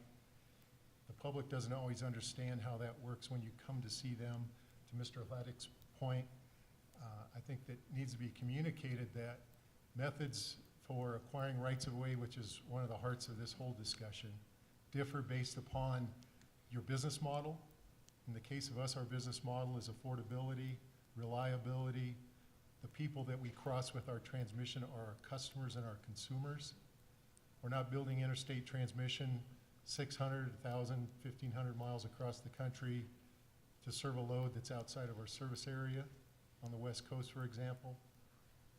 Those folks that are in our service area, when someone proposes something like that, in a way it's almost like telling someone we're going to build an interstate highway across your property, but not give you an off-ramp to utilize it. And I think that's very confusing to the public, and we see that in the world that we live in. Thank you. Mr. Easley? Okay. Mr. Secretary, Assistant Secretary, I wrote my verbal comments summarizing my written comments as if we were having a conversation. So I feel very fulfilled in having made those comments. I would, however, draw your attention to 2 points within my comments. And I hope the QER process which, as I have learned more today, I believe it has even more opportunity to make a difference than what I had thought even going in. So thank you for your clarifications. I do think my Albert Einstein quote is worth listening to in this scenario, and I hope that your QER process can find a different way to look at things. And I believe the stakes are high. In order to meet the president's and the nation's goals on energy strategy, we're going to need infrastructure, and the challenges before us are great. I am a champion of strategic alignment, strategy execution, or getting your ducks in a row. And rather than suggest that that's something that you do, I'd like to offer my assistance. Powder River Energy, our mission, as you recall from my initial statement, was to provide service, leadership and service in our communities. We have demonstrated that through our co-op support of my service on the Wyoming Infrastructure Authority Board. And Mr. Secretary, given the opportunity for us to be helpful from our co-op or from the state of Wyoming's perspective, we'd be more than happy to do what we can do to not only give you comments, but be helpful. In October, the Infrastructure Authority is convening one of its quarterly energy conferences. I think it would be very helpful to convene a panel of developers like Transwest Express, like the Gateway Project, and if there are specific questions that you would like us to have answered in a public forum, which may provide a sense of transparency that is beneficial to your QER process, let us know. We will convene that panel and we will dig deeper into these issues if you'd like our help. Thank you. Well, thank you all. I've cut you off. I know we could sit here and talk for 4 hours, if not longer. Let me just remind you on the panel and in the room and watching us via live stream that your full written statements will be available. We appreciate your input. We hope you will continue to dialogue with the federal agencies. And we thank you for your time and your thoughtful comments. Please join me in giving this distinguished panel a big round of applause.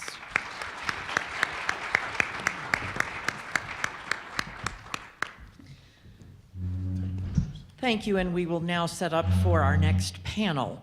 If those panelists will please join me on stage, we appreciate it.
Okay, I'd ask those of you in the room to please take your seats as we have another very interesting panel to join us.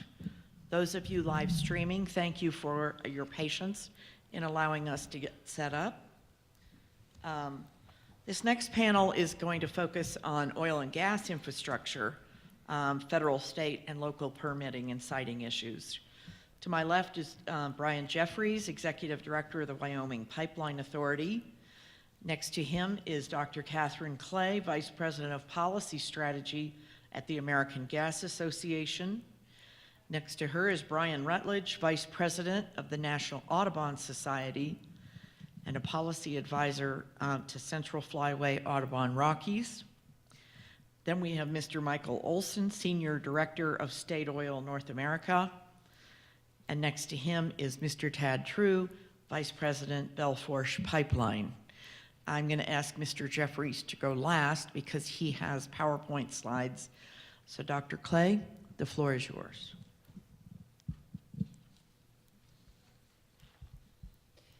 Good morning. I'm Catherine Clay, Vice President for Policy Strategy for the American Gas Association.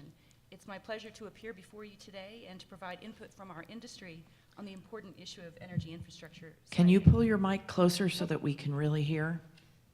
All right, let me do a brief test here. Are we good? Excellent, great. The American Gas Association represents more than 200 of the investor-owned natural gas utilities across the country, serving more than 175 million Americans every day.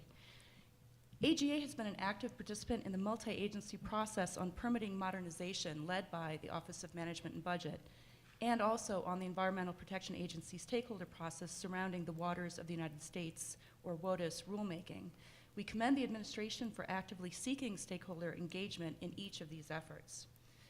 National gas delivery companies share the goals expressed in the presidential memorandum of May 17, 2013, and its follow-on call to action to modernize infrastructure permitting.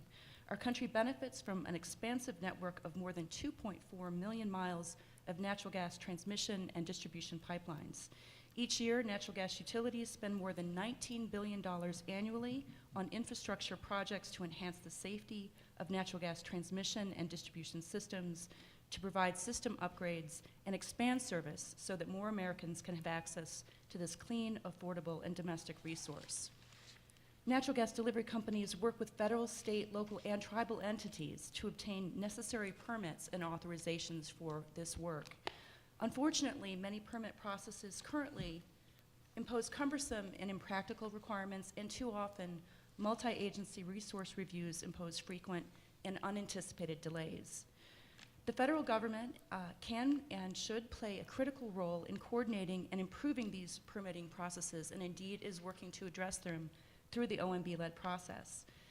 AGA has submitted a number of recommendations to OMB to assist it in developing best practices. Many of these recommendations center on improved communication and joint actions between federal, state, local, and tribal authorities.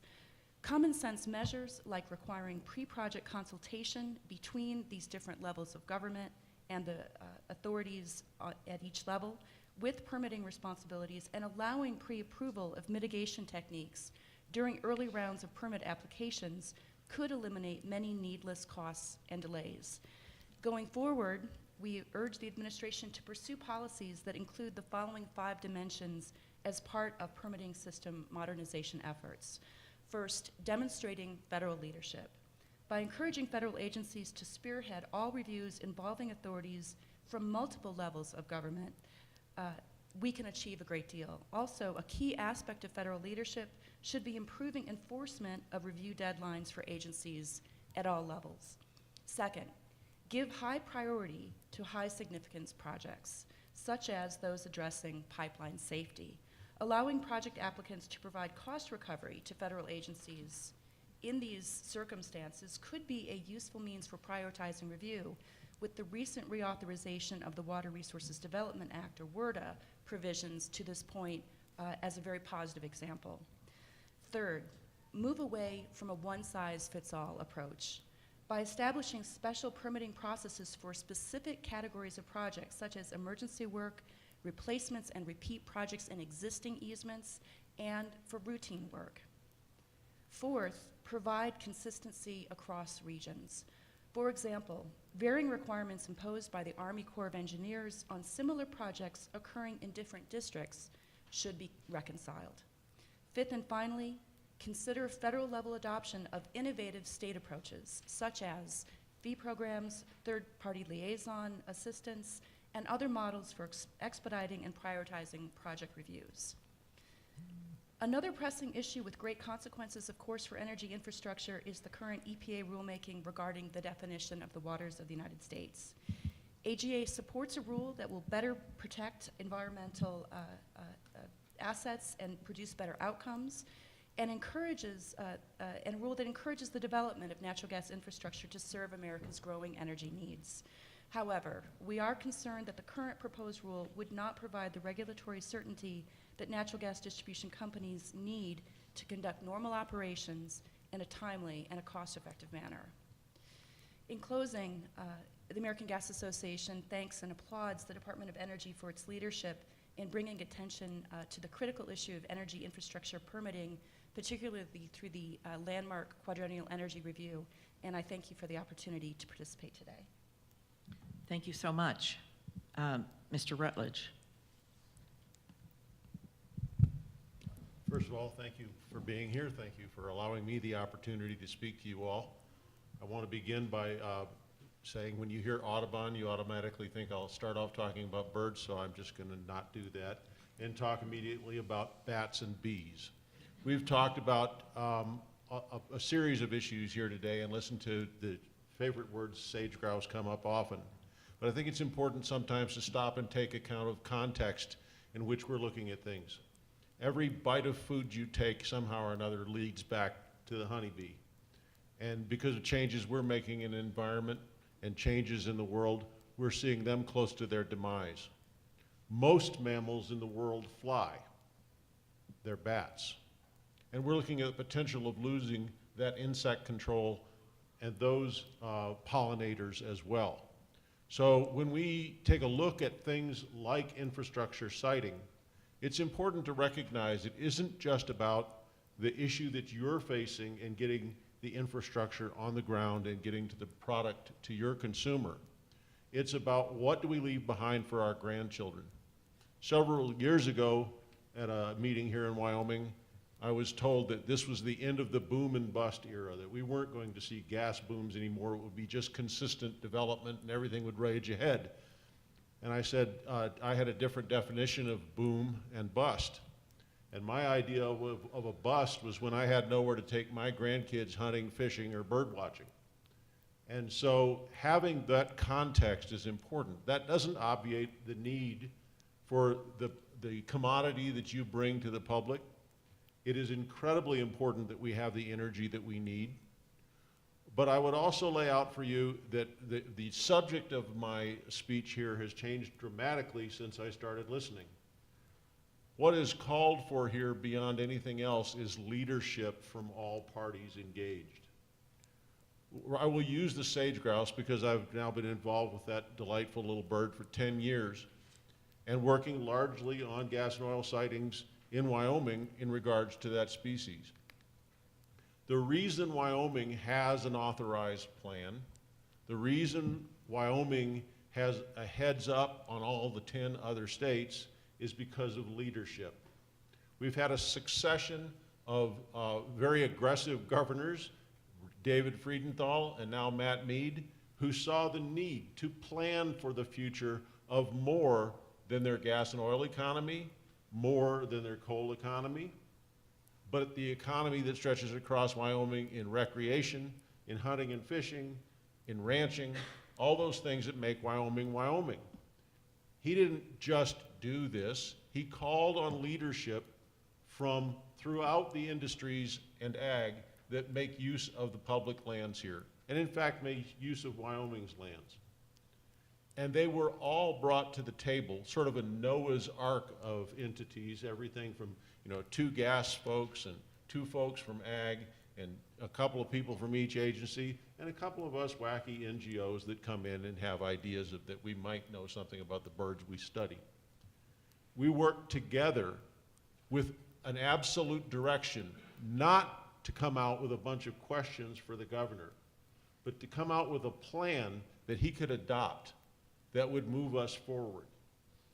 This anticipated the changes that are now contemplated in the listing decision around this bird. There is an opportunity for industry here to be a part of positive change, to deal with those leadership questions I hear you all bringing up. Step up to your governors, ask them to become fully engaged in getting a plan for your sagebrush ecosystem. That's really what the sage grouse is about. We can pretend that it's just a single species issue and that this little brown bird gets in our way. I actually think he's far more dramatic than a little brown bird. But nonetheless, we can pretend that that's the issue. But I will tell you that there are 3 species of birds alone in the sagebrush ecosystem which face a demise much more quickly probably than the sage grouse.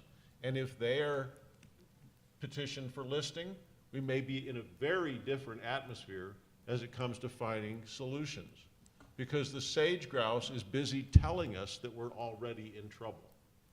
We've lost 50% of its habitat in the last 100 years, and we've lost somewhere around 95% of the sage grouse that previously occupied that range.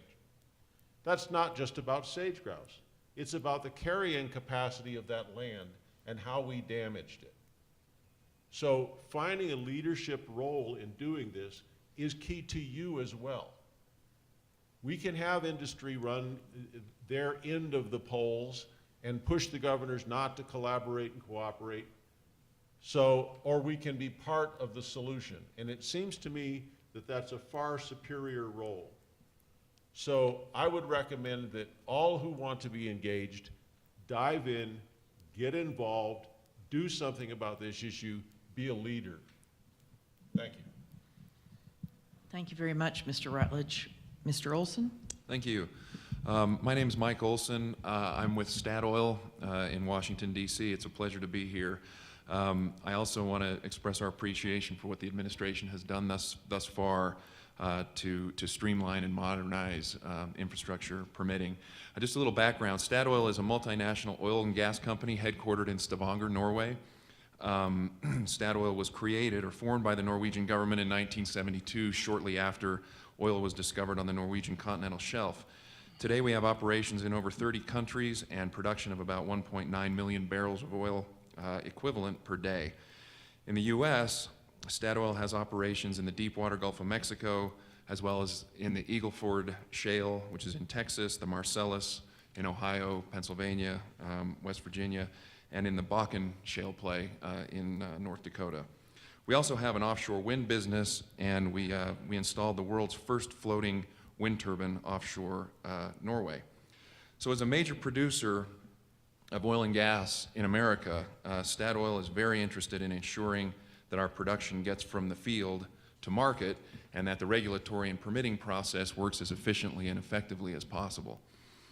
So when it comes to permitting of energy projects, delays can be costly, particularly in the oil and gas business where capital investments are large and projects often compete for funding inside the company, not to mention the competition with other industry players. So transparent and prompt permitting, therefore, is crucial. So what I want to talk about today very briefly and just share are some of our views on the steps the government can take to improve infrastructure permitting and siting processes, many of which, in fact, most of which you've probably already heard today. In our experience, delays in permitting primarily come in 3 forms. Delays resulting from a lack of interagency coordination, delays resulting from what I will call disproportionality, and delays caused by litigation. In our written submission, we made several recommendations addressing each of these types of delays, but I will just briefly touch upon a couple of those that cover lack of coordination and disproportionality. To address problems with interagency coordination, we suggest that permitting agencies do 2 things. The first is to enter into interagency MOUs or similar commitments to coordinate decision-making among multiple federal agencies. While not restricting agency discretion, these MOUs could establish specific expectations for the agencies involved. For example, MOUs could provide specific timelines for approvals and responses, along with incentives for meeting those deadlines, or perhaps minimal but substantive penalties for missing those timelines. MOUs could also provide protocols for the elevation of interagency disputes at the district or regional level to senior policymakers within those agencies. Second, permitting agencies could enter into MOUs with the key states where there is significant duplication or delay. For example, California has stringent environmental review processes under the California Environmental Quality Act that covers much of the same ground that the federal National Environmental Policy Act process covers. To better facilitate federal-state collaboration with California, the administration has negotiated a series of MOUs with the state regarding their respective responsibilities, and these have worked very well. Where both federal and state permitting and environmental review is required, a project may endure multiple duplicative proceedings and appeals, even if largely federal in nature. The Natural Gas Act, for example, provides that FERC's final approval largely precludes inconsistent state conclusions. This principle deserves wider application and could be memorialized in federal-state agreements premised on the shared desire to foster economic activity and investment. Let me touch just briefly on addressing delays caused by disproportionality of review. At times, the first energy project of a particular type can trigger a massive impact analysis that can be wholly disproportionate to the project's scale and purpose. This burdens early adopters and pilot projects, impeding development and beneficial use of energy resources. There are a couple of ways to address this. First, permitting agencies could adopt additional and more nuanced categorical exclusions under the National Environmental Policy Act. The administration, with public input, could identify circumstances when even large projects are unlikely to cause a significant adverse environmental impact and therefore would not require NEPA analysis. The administration could add a category for predefined, what I'll call mitigated categorical exclusions or findings of no significant impact, in which the mitigation reduces the environmental impacts below the level of significance. The administration could also undertake programmatic environmental impact statements for policy level decisions. The NEPA process can result in duplicative and uninformative analysis that bogs down environmental reviews and provides additional handholds for litigation. Much duplication would be avoided if the administration performed an analysis of key issues of wide applicability. Under NEPA, programmatic level reviews of these policy issues can be prepared and simply referenced in later project level analysis. My mic is off, I'm done. That was not on purpose. Yes, it totally was. Mr. True. Okay, thank you. Good morning. My name is Tad True. I'm the Vice President of Belfouche and Bridger Pipeline. Want to thank everybody for considering me to speak in front of you today, and also want to welcome the Secretary and the Assistant Secretary to Wyoming, and everybody else that's not from Wyoming. Welcome to Wyoming. Our pipeline company is actually a collection of pipeline companies from in the oil and gas industry that we own and operate. The pipeline company that I manage actually has about 3,800 miles of pipe in the northern Rocky Mountains. We focus exclusively on crude oil, and I want to, before I get into the meat of what I want to talk about, I want to just state a simple fact that pipelines, notwithstanding some of the recent headlines, pipelines are the safest, most efficient form of transportation for liquids in the world. That is a fact proven by data year in and year out. So I want to start with a project that we consider a great success within our pipelines. About 5 years ago, we commercially contracted and started working on a project in North Dakota to support the Bakken oil development.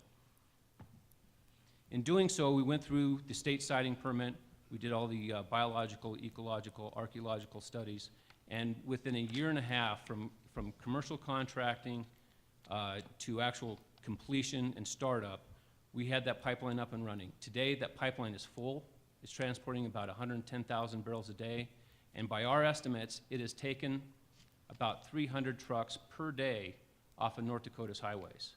That is a form of success we'd like to replicate. In fact, if you translate into truck miles, that's 25 million miles a truck would travel on North Dakota state highways. That's a form of success we would really like to replicate.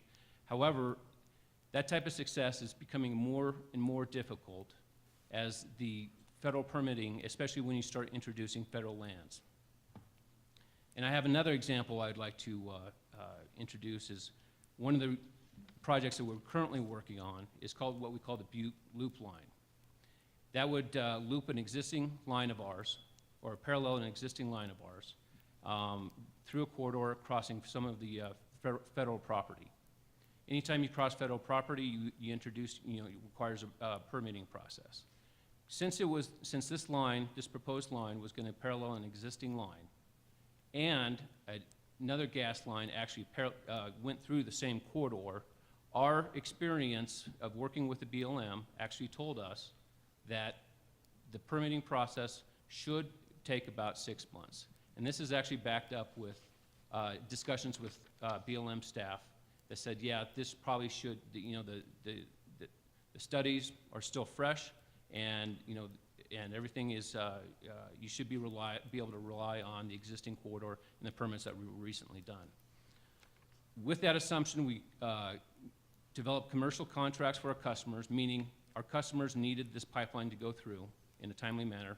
We based our project on a 6-month permitting process, and in the process of doing this, an unrelated project called Keystone XL was in the headlines, and at the request of BLM staff, they asked us if we would go through an environmental assessment. We agreed to do that. So we spent a tremendous amount of money and resources hiring contractors, getting them out on the field, doing all the necessary studies, and then developed our plan of development and submitted it in November of 2011.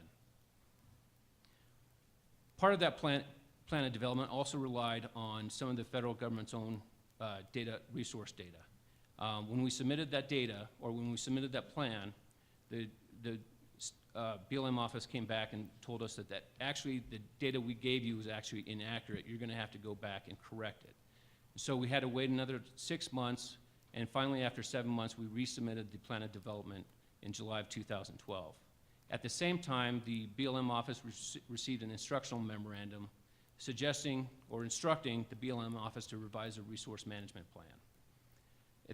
What this triggered was that what we initially thought would qualify for a categorical exclusion, since we were going down an existing corridor, triggered a full-blown EIS on our part. Knowing that our customers and the American consumers wouldn't stand for another delay and that they would look for some other type of route, we developed a Plan B, which we're moving forward with right now. We are still hopeful, though, that we can ultimately get that permit to fulfill the operational capabilities that we promised our customers. And to date, as of 3 years later after our initial POD submission, we still have not received it. So with that, my 3 suggestions are timeliness, with more resources for the agencies.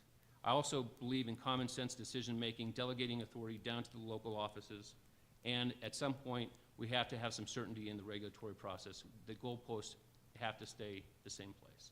Thank you. Thank you. Mr. Jeffries.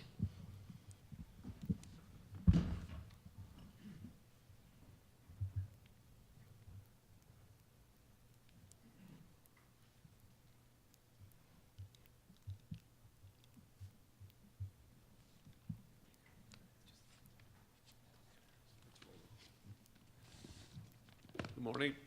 Excuse me. Good morning. Thank you. I'm Brian Jeffries. I'm the Executive Director with the Wyoming Pipeline Authority. I'm going to use 4 quick slides out of our filed comments to highlight Wyoming's experience with infrastructure, our experience with identifying problems, and a cooperative approach to resolving infrastructure issues. If you take EIA data of all the products produced in Wyoming, energy products, and exported, and convert them to common units, if Wyoming were a foreign country, it would be second only to Canada as a foreign source of energy to the United States. So Wyoming has always appreciated the consequences of infrastructure to its economy and to the United States economy.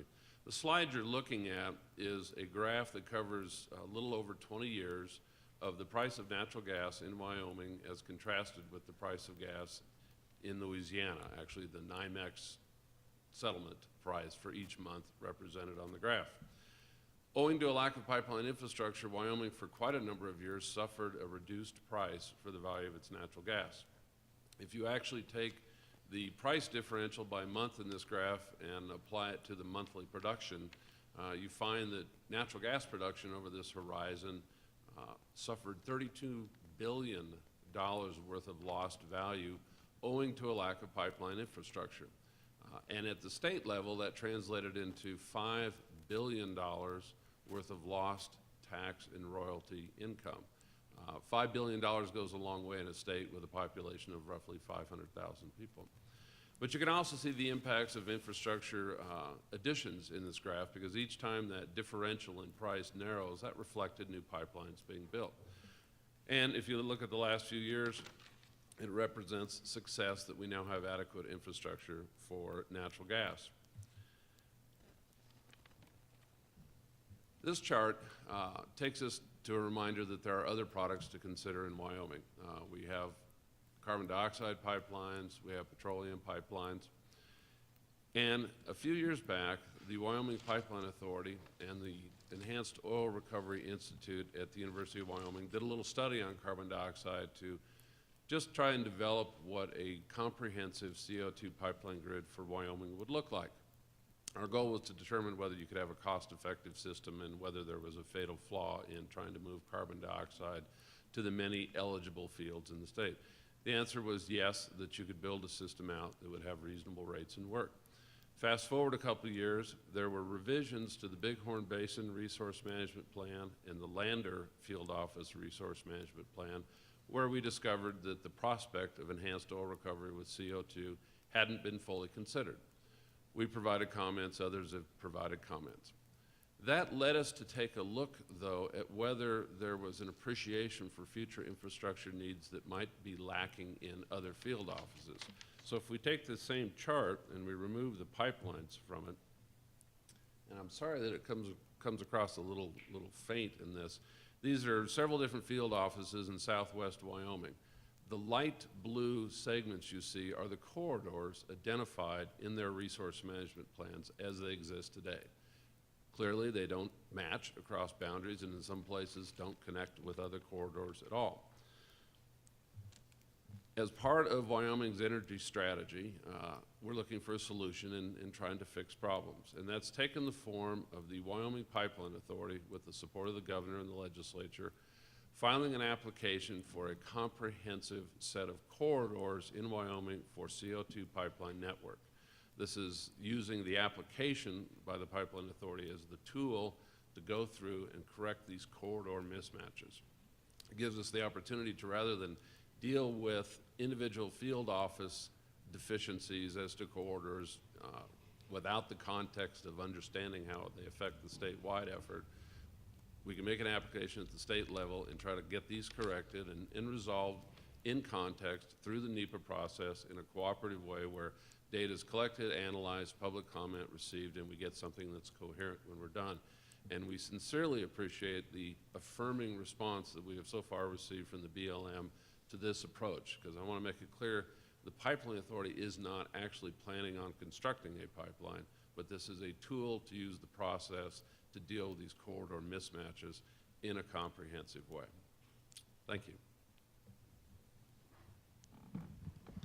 Well, thank you all very much.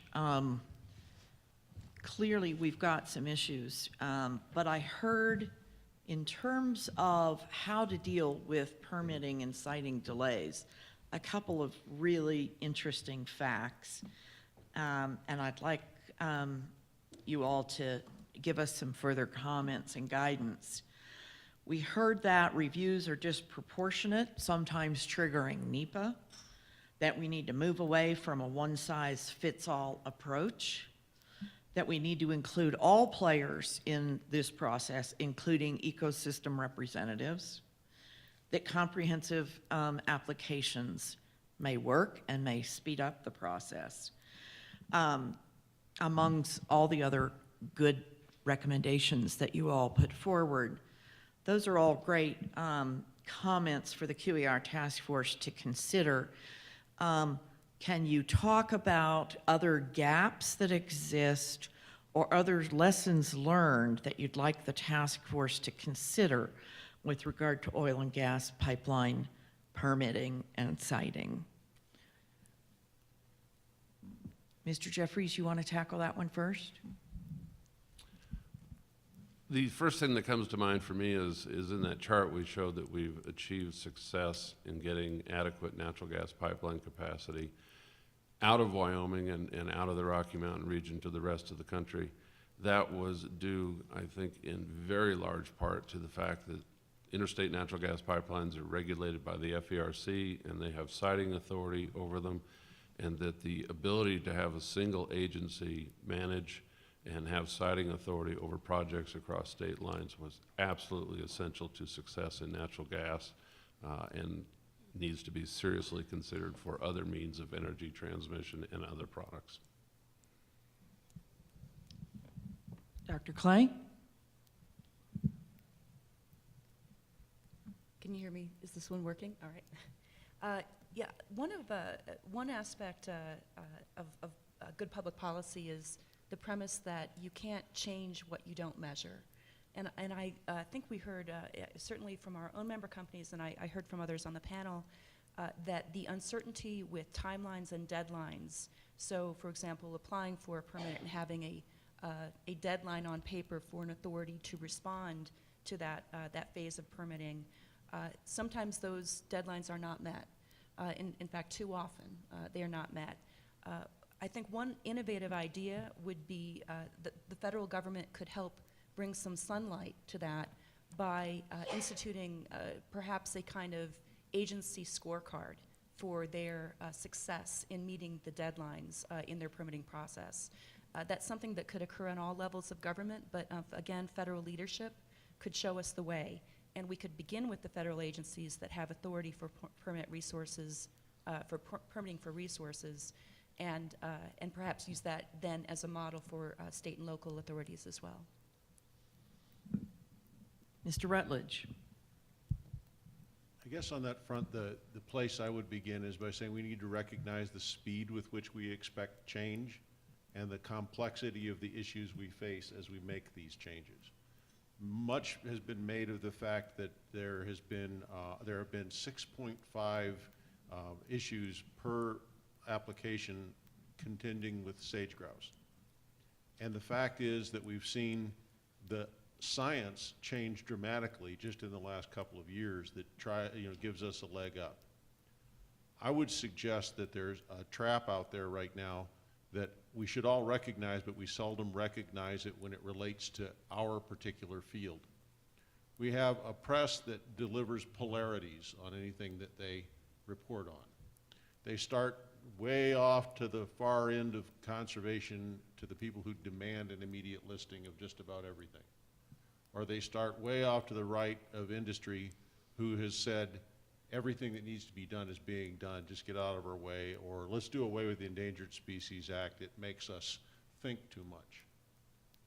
Somewhere down the middle is the work that's being done by the majority of us, including the agencies, who are trying to face all these issues as they arise, because we seldom have the liberty of doing the study necessary to reach concise conclusions. So in this process, we can all get lost, or again, we can work together and find ways to better resolve these issues. Thank you. Mr. Olson? Very briefly, but see, now my mic isn't even on. Nobody can trust me anymore. Let's try this one. Hello? Okay. Bring it up nice and close. Okay. I would like to second what Brian said about FERC. FERC has done traditionally a very good job of taking the lead in Nepa analyses, consulting with other agencies, but also setting very, very strong deadlines and playing a strong leadership role. The other thing I would just mention is basically everything that I said is already stuff that the administration has done or does now. And so I guess my recommendation would be to look at some of these things and make them more institutional, more ingrained in the decision-making processes that are ongoing. Because really, nothing that I've said, maybe with one or two exceptions, are things that aren't already being done or haven't already been done. Thank you. Mr. True. I think everything that's been said here has been great ideas, especially with, in terms of addressing the timeliness. I also want to stress one of the components that I made is in terms of even if you're dealing with a single agency, you need to be able to delegate authority down to its lowest level, primarily because there is no one-size-fits-all solution, and allow them and help them make the right decisions based on what makes sense for this specific field office. Thank you. So I want to dig again a little deeper. On the last panel, we talked about regional compacts. One of the questions in our background memo, and if you have not read the background memo on this meeting, it is posted on the website. It's quite good.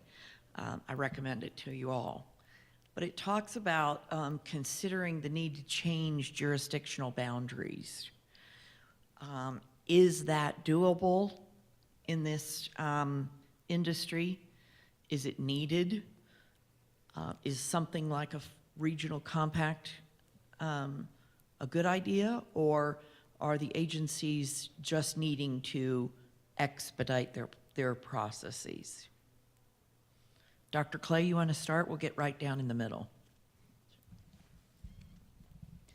Actually, I'll be very brief. I'll largely defer on that question. Our membership represents distribution companies, local distribution companies, and so by our nature, we are, by and large, looking at more confined territories, and so it's not the priority for our industry that perhaps it is for others. Thank you. Mr. Jeffries? I think I would defer to the answers given on that by the last panel, because that's, I think, a question that pertains more to electric transmission than it does to pipelines, because we don't seem to face the same issues of merely crossing the border, creating the impediments to pipelines that it appears to create in transmission. Well, then let me rephrase and ask, is there a more formal coordination process that you'd recommend that is not currently being used or implemented?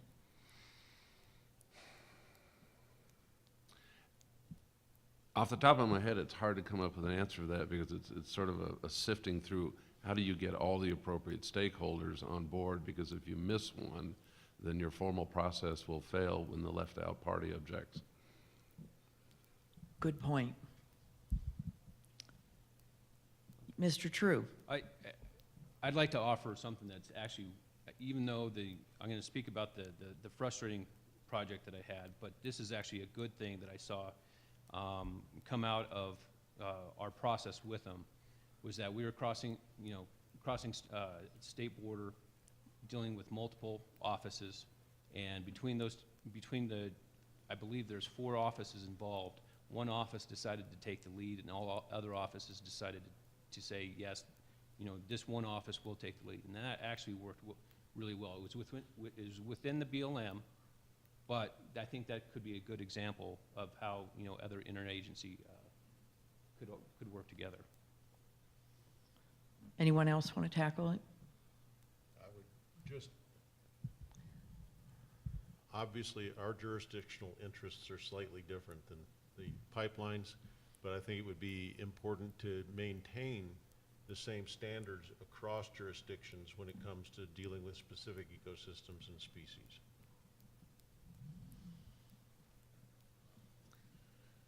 Okay, well, I'm going to ask you the same question that I asked the other panel, and that is, if you had the opportunity to have 5 minutes with the Assistant Secretary, what would be the one specific recommendation that you have not already put forward that the QER task force should include in this first year report on infrastructure?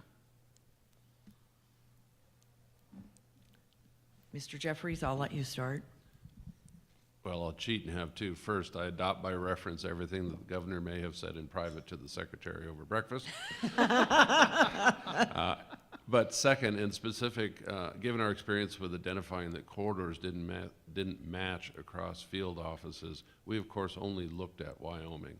I would suggest that someone undertake a review of that issue in other states with significant federal ownership of surface and see if there isn't an agency in those states that can step up like the Pipeline Authority and the state and see if those can be rectified before a project runs headlong into those mismatches.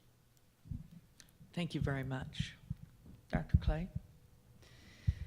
Well, darn, I was not sure we were going to get that question, so I used my answer already. Actually, I will also do two, but my first response is the agency scorecard, holding agencies accountable for the timeliness of their responses for permitting deadlines.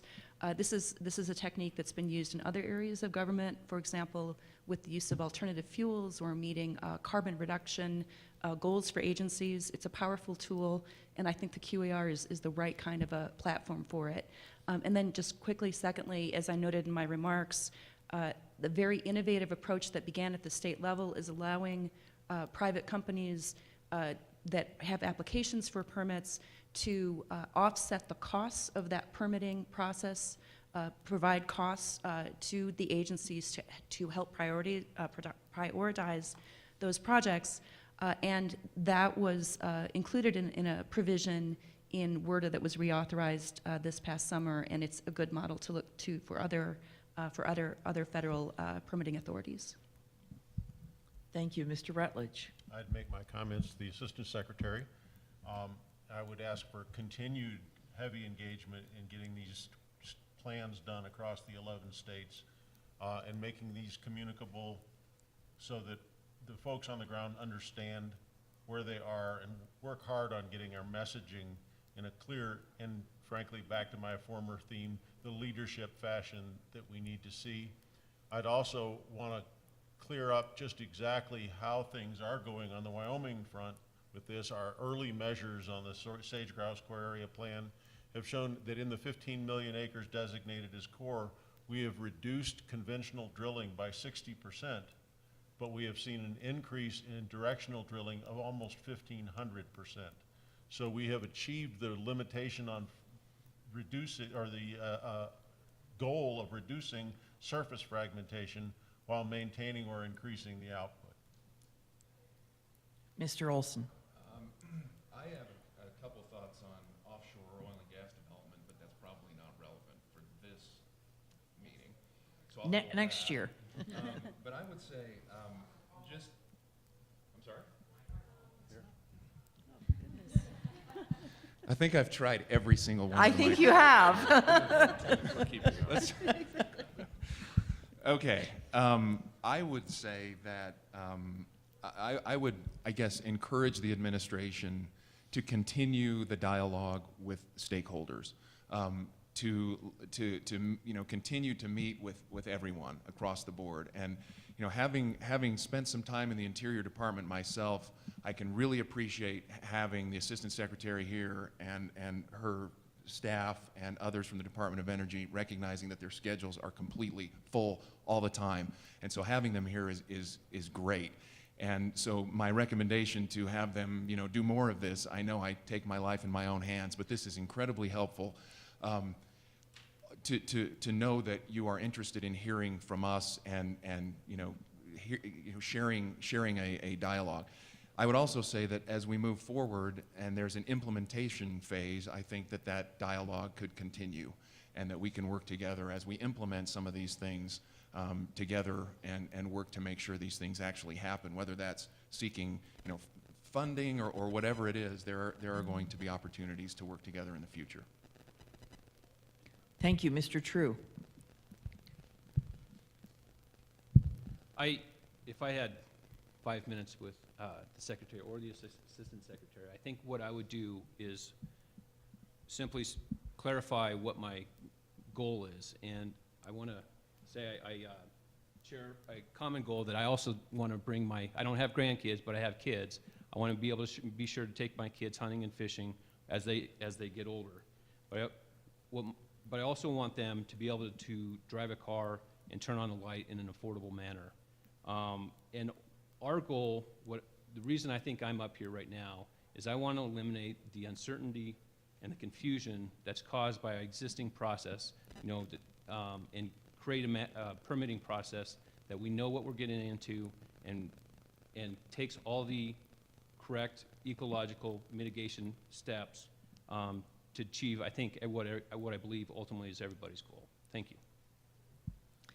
All right, we have 5 minutes left. Does anyone have any final thoughts for the QER task force that you haven't had a chance to articulate here today? Now is your time.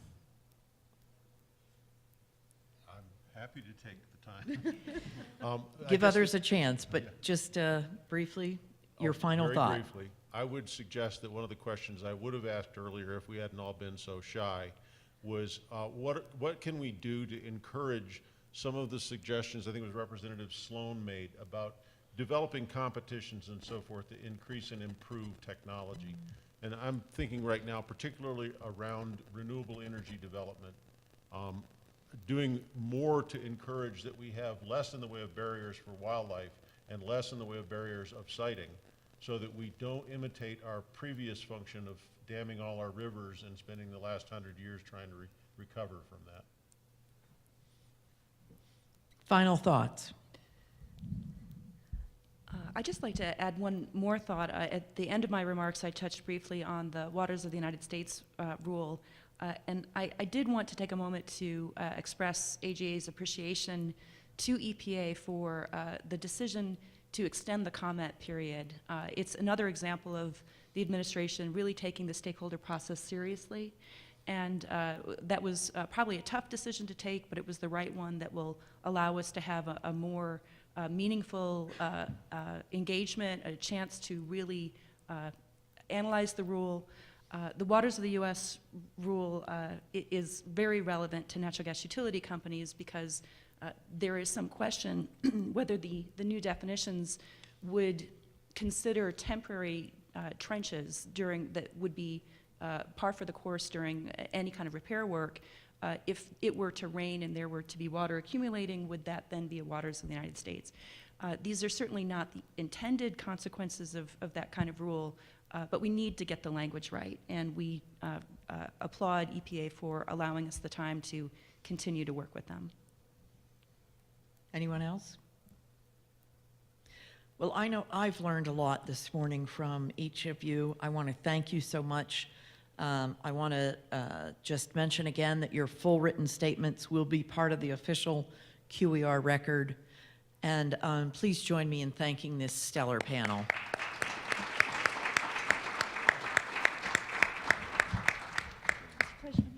We have our final panel today, and so please join me on the stage if you will. Thank you.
Thank you all for being patient as we prepare for our final panel.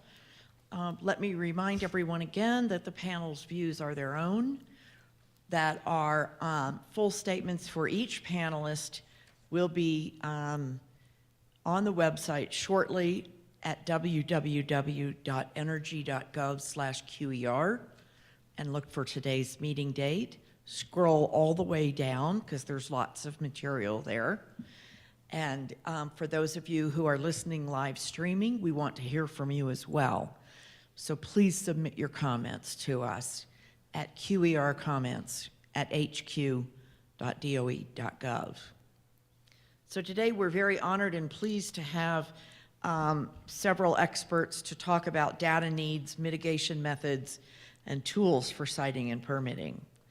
On my left is Pam Eaton, Senior Advisor of the Energy Campaign at the Wilderness Society. To her left is Chris Scolari, Policy Advisor for the Western Governors Association. Then Dr. Jeff Hammerlink, Director of the Wyoming Geographic Information Science Center at the University of Wyoming. Ryan Lance, counsel with Crowell and Mooring. And Nicole Corfanta.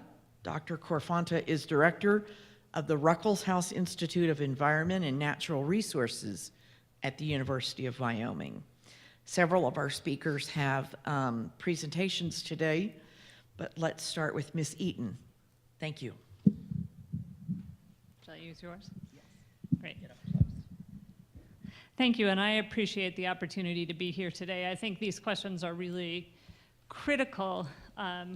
We already know that the pace and scale and intensity of energy development, especially in the West, is having profound impacts on our communities, our wildlife, our lands, and our waters. And if we're going to have the kind of clean energy future that we need to meet the challenges of climate change, both trying to minimize its impacts and deal with those impacts, we're going to have to do a much better job of how we site and develop energy and infrastructure so that we can have the change we need in that sector, but at the same time protecting the things that Brian talked about and that we care about and need to be living in the West and elsewhere. I want to talk today about how we can move forward in developing infrastructure in a way that avoids, minimizes, and where we can avoid, mitigates the impacts to environmental and cultural values. I focus primarily on incorporating environmental considerations much earlier than the siting and permitting process. I think some of the frustration we heard today is related to coming into a place and trying to pursue a project that is of a scale, a pace, and intensity, or a type that has not been anticipated. We need to do more to get information much earlier in the process. There have been a number of processes that I've been engaged in, the Wilderness Society and other NGOs with the folks in the energy sector to try to start to develop those early incorporation of information. One is the Western Governors Association Crucial Wildlife Habitat Corridors Initiative, which was intended to look at how we could reduce the impacts of infrastructure development on wildlife habitats. The Western Renewable Energy Zones process, which was trying to identify developable renewable energy resources with an early consideration, at least a fundamental first consideration of environmental risks in those areas. We're now working with the Western Electricity Coordinating Council on regional transmission expansion and incorporating environmental considerations in that process. And that is a fundamental shift in thinking about these issues with the BLM, the solar energy plan to identify low-risk areas for renewable energy development. That work is already paying off. There was an auction just this month, a successful auction for solar development sites in Nevada in those low conflict zones that we hope will expedite permitting and getting those projects online. And then the West-wide energy corridors process that's been supported jointly by BLM, DOE, and many other agencies to try to identify in advance corridors that would be needed for energy development. And while we think that's a good first step, and we are working hard with the agencies to improve that so it works better for the environment, better for developers, and better for renewable energy. I wanted to just focus specifically on one process and type of tool for the early incorporation of environmental information into decision-making, and that's decision support system tools, and the department has been encouraging the development of these kinds of tools that bring together geospatial information about the quality, nature, extent, status of different landscape attributes in a way that can help decision makers understand the risks and the trade-offs, the values, and then make better decisions about that. And one place where this kind of tool is being developed and used is at the WEC. When I first went to a transmission planning meeting as a Wilderness Society person, I had a representative of DOE come up to me and say, we will never use spatially explicit geospatial information in transmission planning. Transmission planning is a bubble and pipe process. And today, WEC has one of the best tools, databases, and tools for looking at the region for the planning scale at environmental risks and opportunities, at some of the challenges that face the development of corridors and transmission that's out there. And so we do have the opportunity to change the way that we're incorporating and thinking about these issues, and we need to do it much earlier. Two other things I'll just mention. One is that the Department of Interior is doing a revision and a new strategy for its mitigation strategies, taking a landscape scale approach to identifying where infrastructure can go and is needed, and then how to do conservation and mitigation at the same time, and I think that's going to be very important. And then thirdly, I just want to say that some of this needs to happen by changing the way that we use our existing infrastructure and reducing the barriers to developing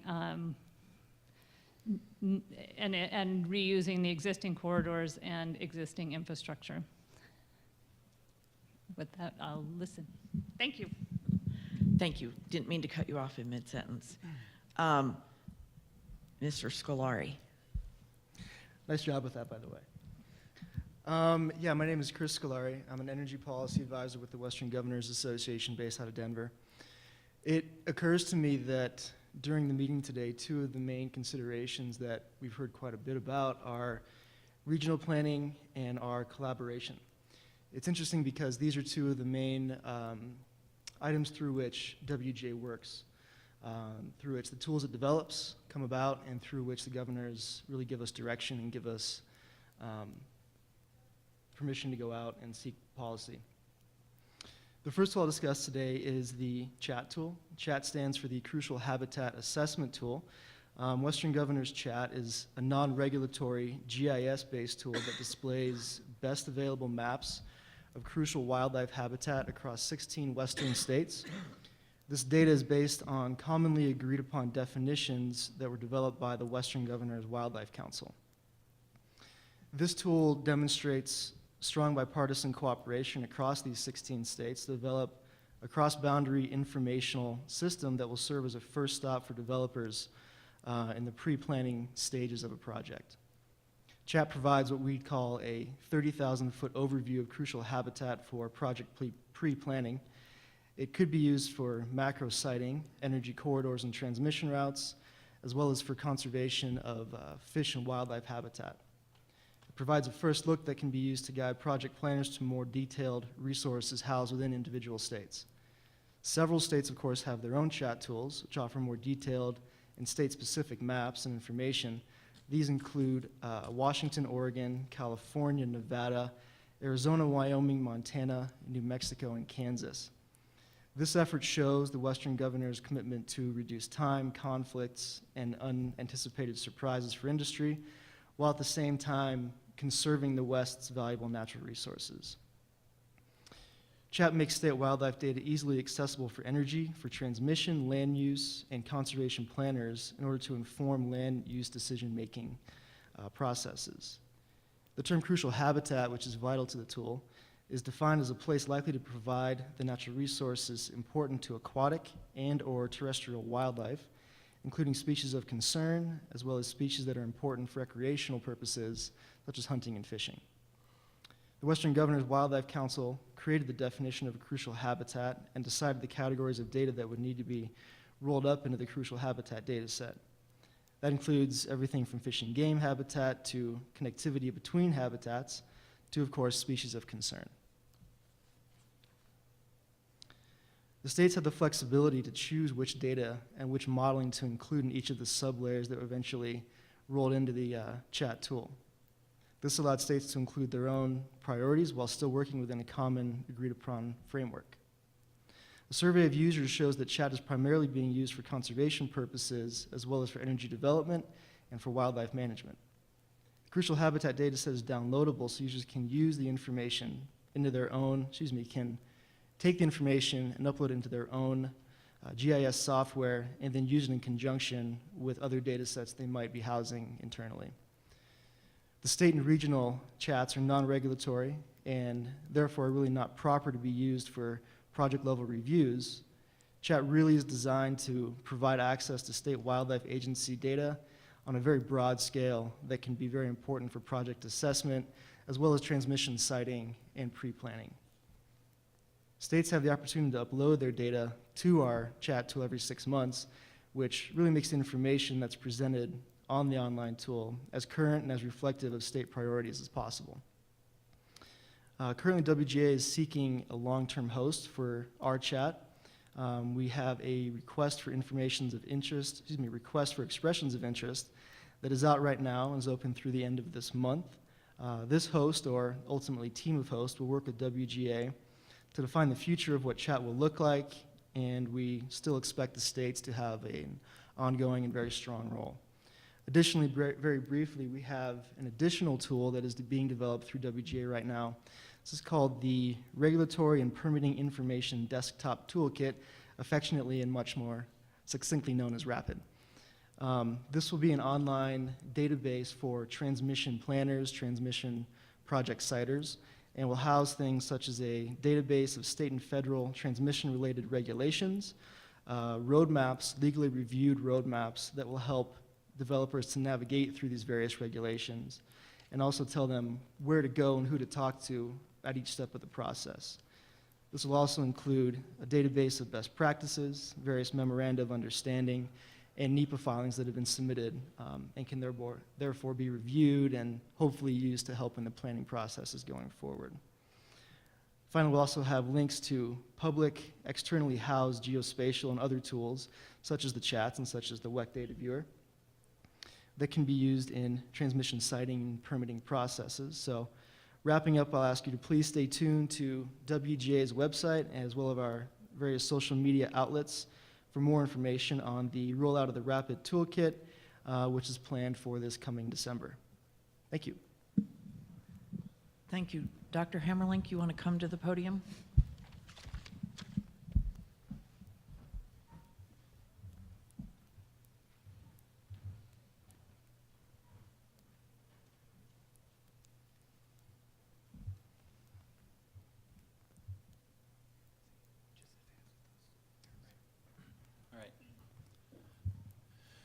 Thank you. It's just have to get closer.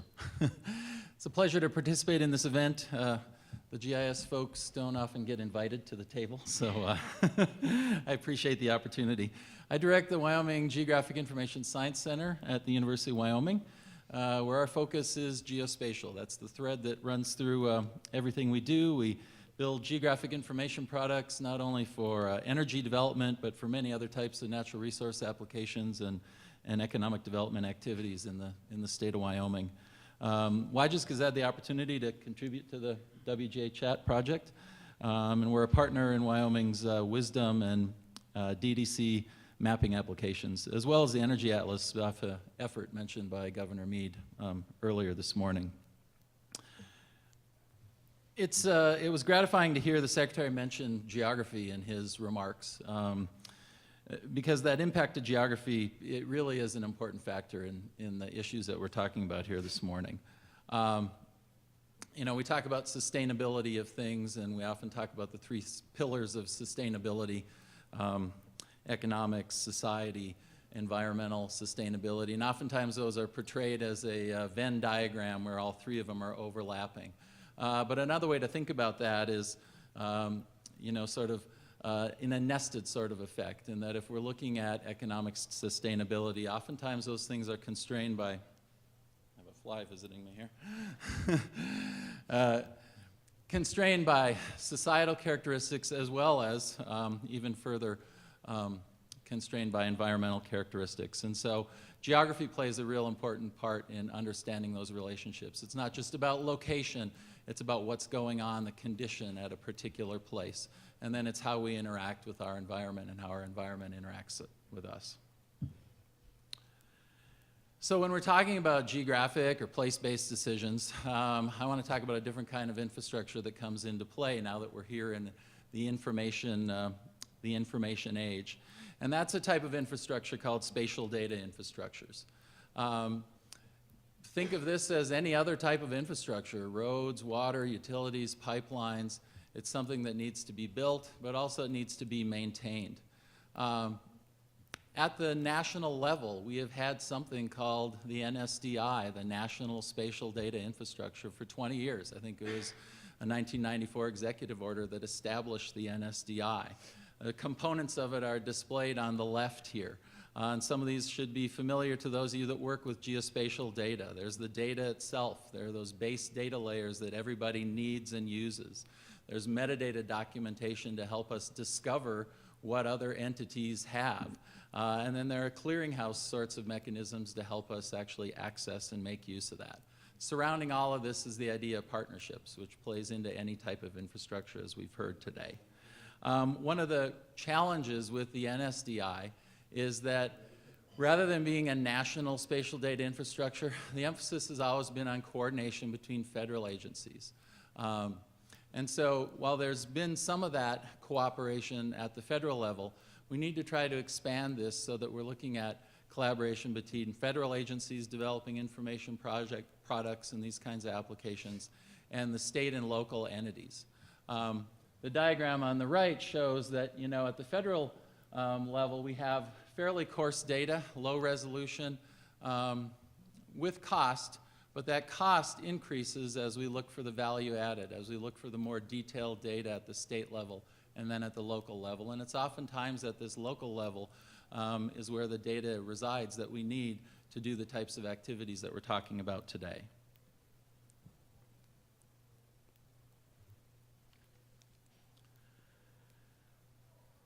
So one of the ways to work with this data and actually turn it into useful information is through the development of these kinds of applications, which we've started to talk about here today. One example of that in the state of Wyoming is Wisdom, the Wyoming Interagency Spatial Data and Online Management System.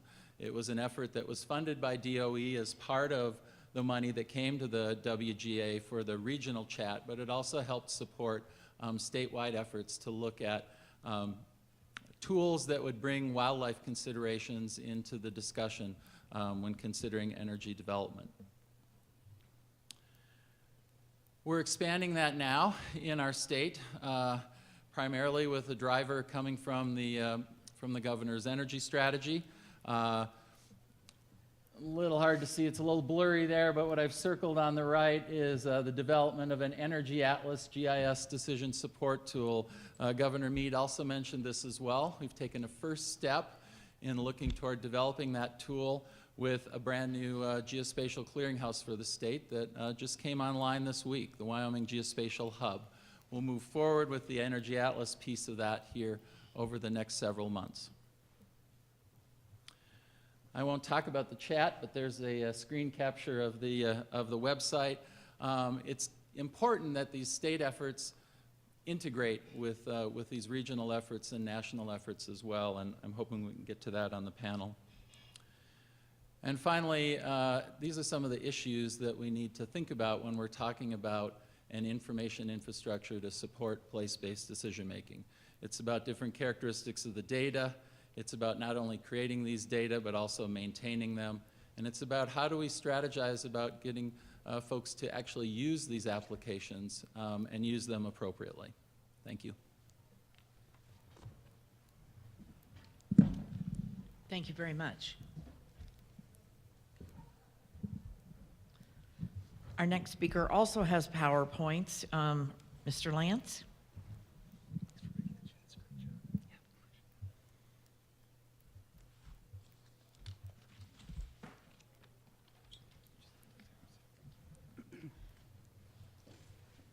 I'd like to thank the DOE and the Department of the Interior for having me here. It's not lost on me that I'm a lawyer sandwiched between two PhDs, so I join this panel at my own peril, especially at this position of the day and relative timing of our panel. I'm here to talk to you all about mitigation and some data. There are others here that are much more qualified than me to talk about data, but I'm going to give it my best shot. So no speech from me is complete without reference to sage grouse. Much like Mr. Rutledge in the back, it's sort of part of our DNA now, and our speaking DNA for sure.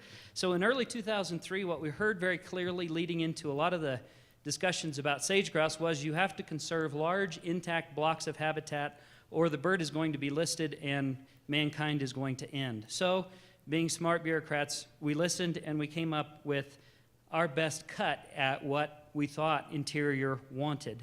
And so that is this map, which is kind of hard to see, but basically it shows core areas which represent those large, intact, contiguous blocks of habitat, the most important chunks of habitat that we are going to die on our sword on to ensure that we have sage-grouse populations in Wyoming and robust ones at that.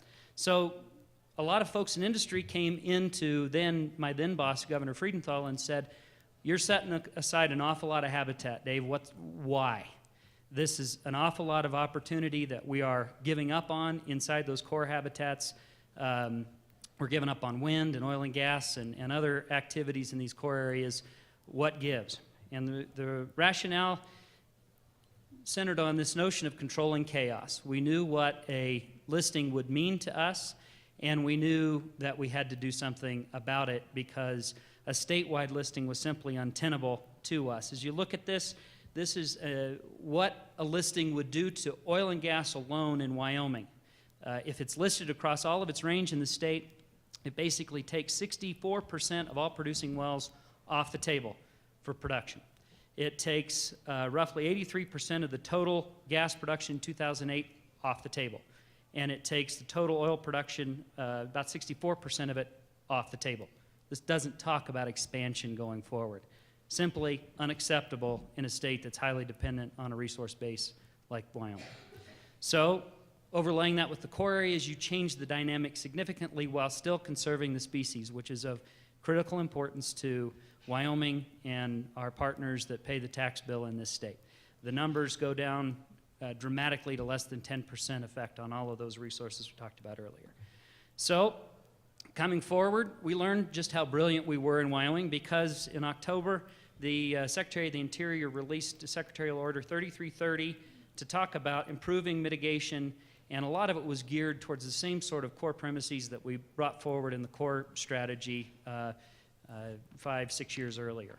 And the keys were be landscape scale, integrate the mitigation framework early, make sure it's durable, make sure the process is transparent, and make sure it addresses climate change, which we didn't really touch on, of course, in the core strategy.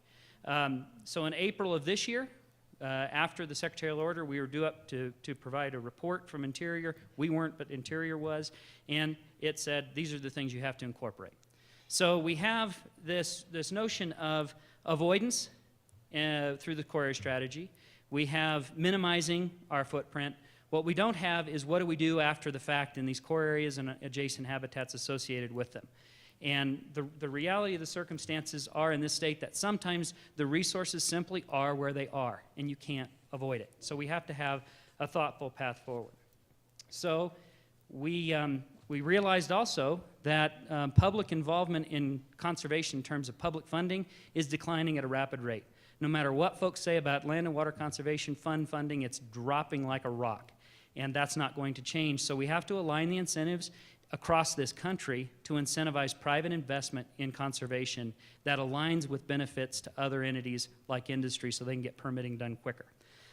So we talk about the Sweetwater River Conservancy. This looks like a small mass of land. It's really 1 million acres of habitat in core and important habitats across Wyoming, or in central Wyoming. And the thought is you align the incentives, you set aside this habitat so you can develop elsewhere using a credit regime. This isn't new. It started in 2003 and before. It's just now making its way to Wyoming in earnest. But with this bank being permitted hopefully within the next 90 days, it will be the largest bank in the United States, and it will dwarf all others combined. So this is consistent with the core area strategy. We're going to conserve these birds where they are. So how do you conserve these species? Well, conservation bank, you have to have conservation values, and it has to be in perpetuity. That's very clear, because if we're going to allow development elsewhere, this has got to be conserved forever. The other thing is we have to make it attractive to the landowner and the developer to actually invest. We have to preserve all 4 habitats of the species, because if you take one of these away, the birds you're trying to protect will die. This is my attempt at data. This is a aerial map. The dots are collar locations from telemetry. And the idea is that if you go in and you look at a granular scale, you can actually speciate the habitat from the ground up, and you can identify the most important places for the bird from a vegetative perspective, overlay that with where the birds actually go, and thus support the notion that you get credits going forward. And we hope that this regime will take place in Wyoming, and we have some definite perspectives that we've moved forward in our formal comments as to how to accomplish that and the things that need to be done, particularly at the Department of the Interior. So I look forward to questions. Thank you very much. Thank you. Dr. Corfanta also has PowerPoints.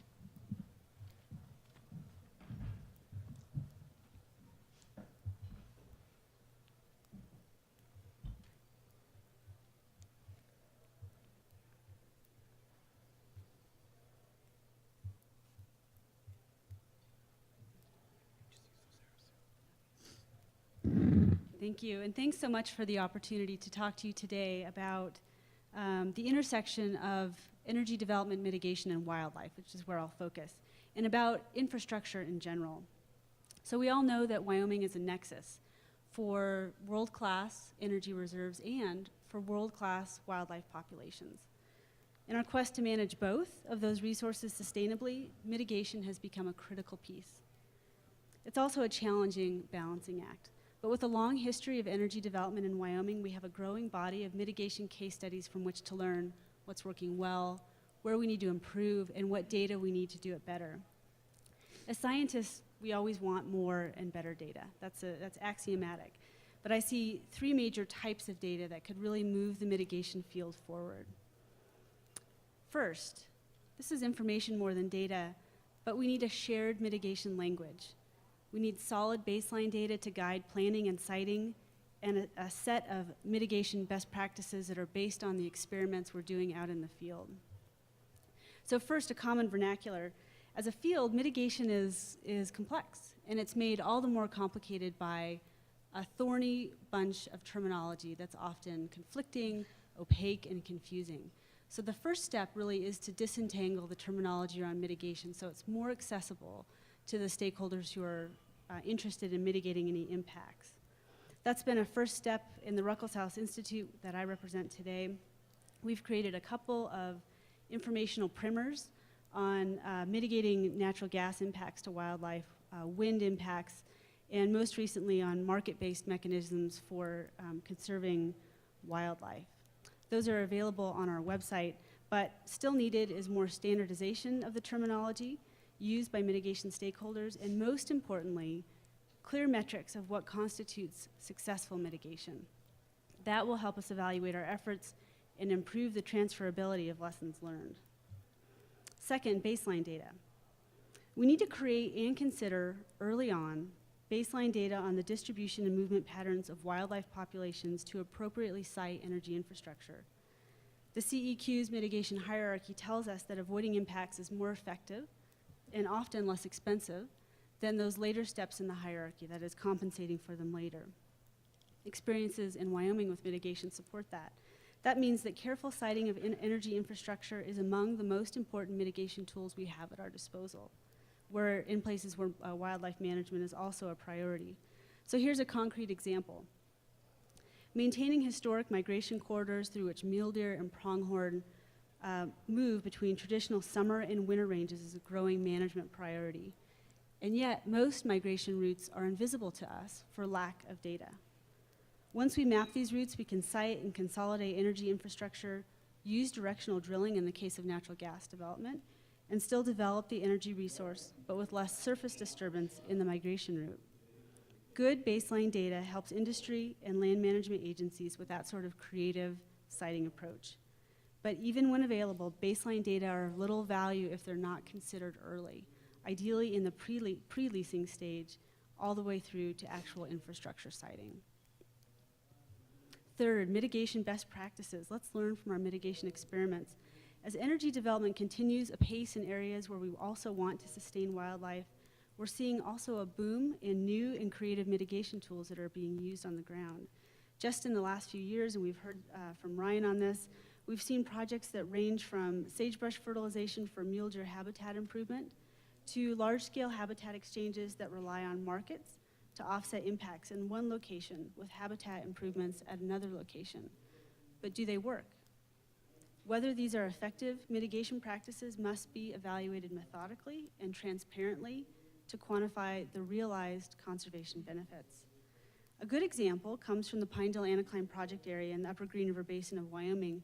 Their industry led by QEP at the time, Questar, constructed an underground liquids gathering system to remove condensate from natural gas well pads. The frequent truck traffic that was formerly used was known to displace mule deer from infrastructure. The liquids gathering system reduced that displacement from roughly 4 kilometers away from infrastructure to 2.6. Through careful monitoring, we know that the net effect is less habitat loss for mule deer. As a result, that approach is now prescribed in many energy planning documents. Like the LGS example, we must learn from emerging mitigation approaches before we deem them successful. Through our Energy Development Mitigation Initiative and the Ruckelshaus Institute, we've begun that type of analysis, but more is needed. It requires that we have concrete metrics of success, monitor the results closely, share data, and use a collaborative approach to write our mitigation playbook. At its best, mitigation is still challenging, and sometimes when resources are irreplaceable, mitigation is not possible. But data transparently shared and used to inform energy planning can improve our odds of success. Thank you. Well, we are clearly at this point competing with another gathering in the room next door. So I'm going to speak loudly, and I would ask all the panelists to do the same. The thread I've heard today is that there are local and regional tools that are working really well. One of the questions I'd like to ask you all to consider is, can those tools be used in the federal siting process? And would you recommend anything specific that would change in the federal siting process that could incorporate those tools, knowing that we've already heard the need to expedite those processes? Would you like to start, Ms. Eaton? Speak loudly. Okay.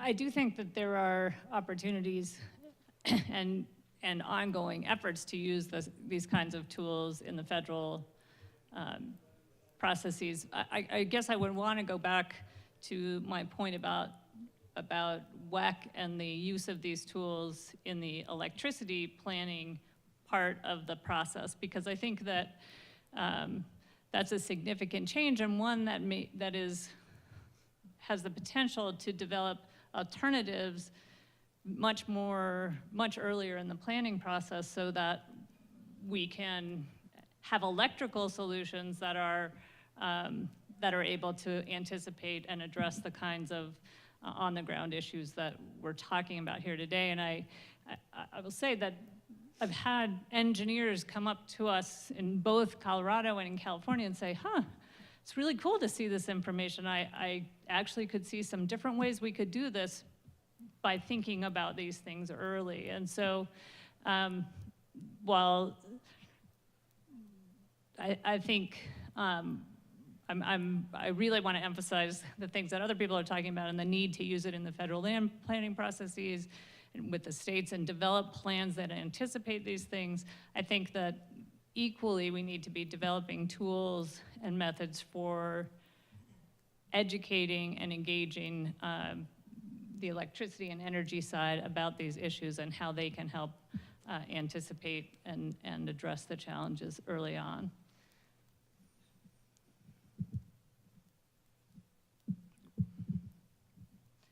Actually, can I say one more thing? I wanted to just say one more thing, is that in the WEC process, the tools, the chats that were developed by WGA, Wisdom, data sets that are, and GIS information that's being developed and maintained by others is incorporated into that tool, and their maintenance and update and continual improvement of the data then is incorporated into the tool that's being used at WEC. So it's a good use of that information, but in a very different decision-making context. Thank you. Mr. Scolari, do you have any thoughts? Yeah, I would agree. No. Here, give him this one.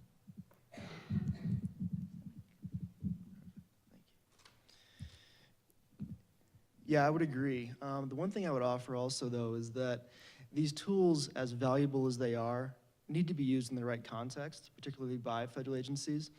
And what I would offer is that that context is really as a first look, as a way to note what states or what areas states see as having certain specific values and be taken into account within the project development, within the project siting phases.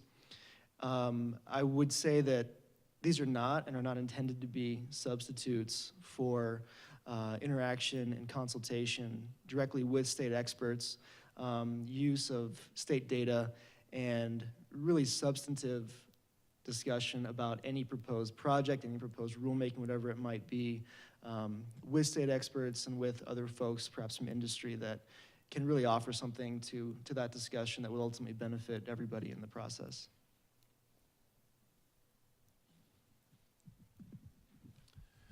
Yeah, I'll just focus on the data just a little bit. And it's true, the local data that are being produced, whether it's by industry or other project level types of activities, do have a lot of value. The challenges are that, one, they're hard to find.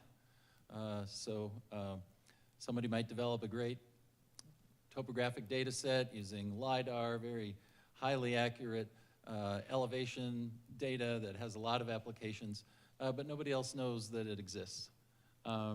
These data are also sometimes hard to manage. Some of these data that are most valuable to us are transactional in nature. They change all the time. So say a parcel database, for example. One of the shortcomings of Wisdom is that we're not making real-time connections in that application to all the data sets. We're capturing a snapshot of data. Some of those don't change very often, soils, for example, but others, like parcels, change on a daily basis. And so we need to look at ways to make sure that, that we are actually accessing the most up-to-date information. And then the last thing I'd say about using some of these better data and the tools is there's kind of a trade-off between functionality and having more tools in the toolbox with these software and becoming sort of overwhelming and not being very accessible because the learning curve becomes so steep. Thank you. Mr. Lance? Well, I'm going to sort of be the contrarian. I don't think any of this works unless we change the process related to how we do permitting in the first instance. Right now, and I was involved heavily in the Pinedale Anticline EIS. I was involved heavily in Atlantic Rim. I was involved heavily in Jonah.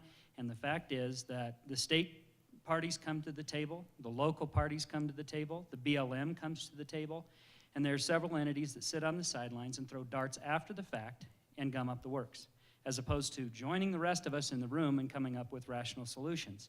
And those two parties, in my experience in the state, are the EPA and the Fish and Wildlife Service. I don't begrudge them the fact that they have opinions and views and thoughts on how to make the process better, but darn it, come to the table with the rest of us while we're developing the solutions and employing them, as opposed to shooting darts at us after the fact. That's awfully difficult. And in terms of the specifics relative to banking, which my client is most interested in, and I've become interested in as a function of that, I think banking won't work in this state until we address three issues. The first is, because of the intermix of federal lands and state lands with private lands and the need for landscape scale, the BLM has to give us a defined path forward on adjacent properties for BLM to make sure that the management slops over to the BLM and they are unified in how they're managed, the private lands and the federal lands. Second thing is, there has to be a process by which you can generate credits on federal lands and incentivize investment in improving federal lands. Again, federal investment in public conservation efforts is declining, so is the state investment. You got to bring the private guys to the table and you got to incentivize them to make those federal lands better. And third, they have to tell us whether you can use credits or not, because you can set up all the banks you want, but if you can't transact them after the fact on BLM projects or Forest Service projects, it ain't going to work and everybody's going to take their marbles and go home. How's that? So two thoughts. The first is that I'm sensitive, after listening to the first two panels, that a call for greater reliance on data can appear to be at odds with the needs for efficiency. And I think what that argues for is to have baseline data on hand and not wait for a project to be in the works, which can slow things down. The second thought is that the way we account for data or use data in the NEPA process could be better. So NEPA documents tend to be self-referential. That is, a 2012 document cites a 2009 EIS, which cited a 2006 EIS, and you have no idea where the original data came from. I think it requires a higher standard for the way that we use data in the NEPA process, and a little bit more than just boilerplate language in energy planning.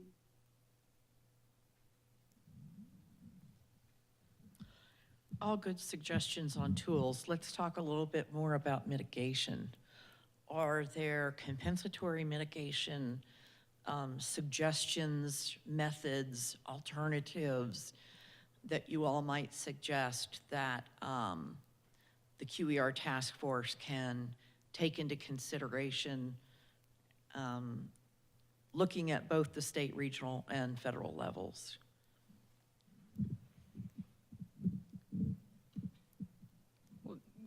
One of the issues that was just raised is the challenge of using federal public lands for mitigation and how that can happen. We're seeing this in California, where we have development on private land and on public land that has essentially used up what is the traditional bank of resources and good quality habitats for conservation and mitigation, the private lands. And so we are starting to look at how do we get the conservation on public lands and also the areas where investment and mitigation can be, and how do we structure that? And there are many issues related to that we're working on. But I think the biggest one right now that we want to hope that the task force and the administration will really focus on is this question of durability. Because if we're going to say that these lands are to compensate for development that has long-term impacts and in the renewable energy world may be permanent. How do we make sure we have the durability of the conservation and the investments in the mitigation areas to ensure that the environmental benefits endure? And that is proving to be a big challenge, and one that requires substantial creative thinking, use of existing authorities in a different way, and potentially some changes in policy and new directions.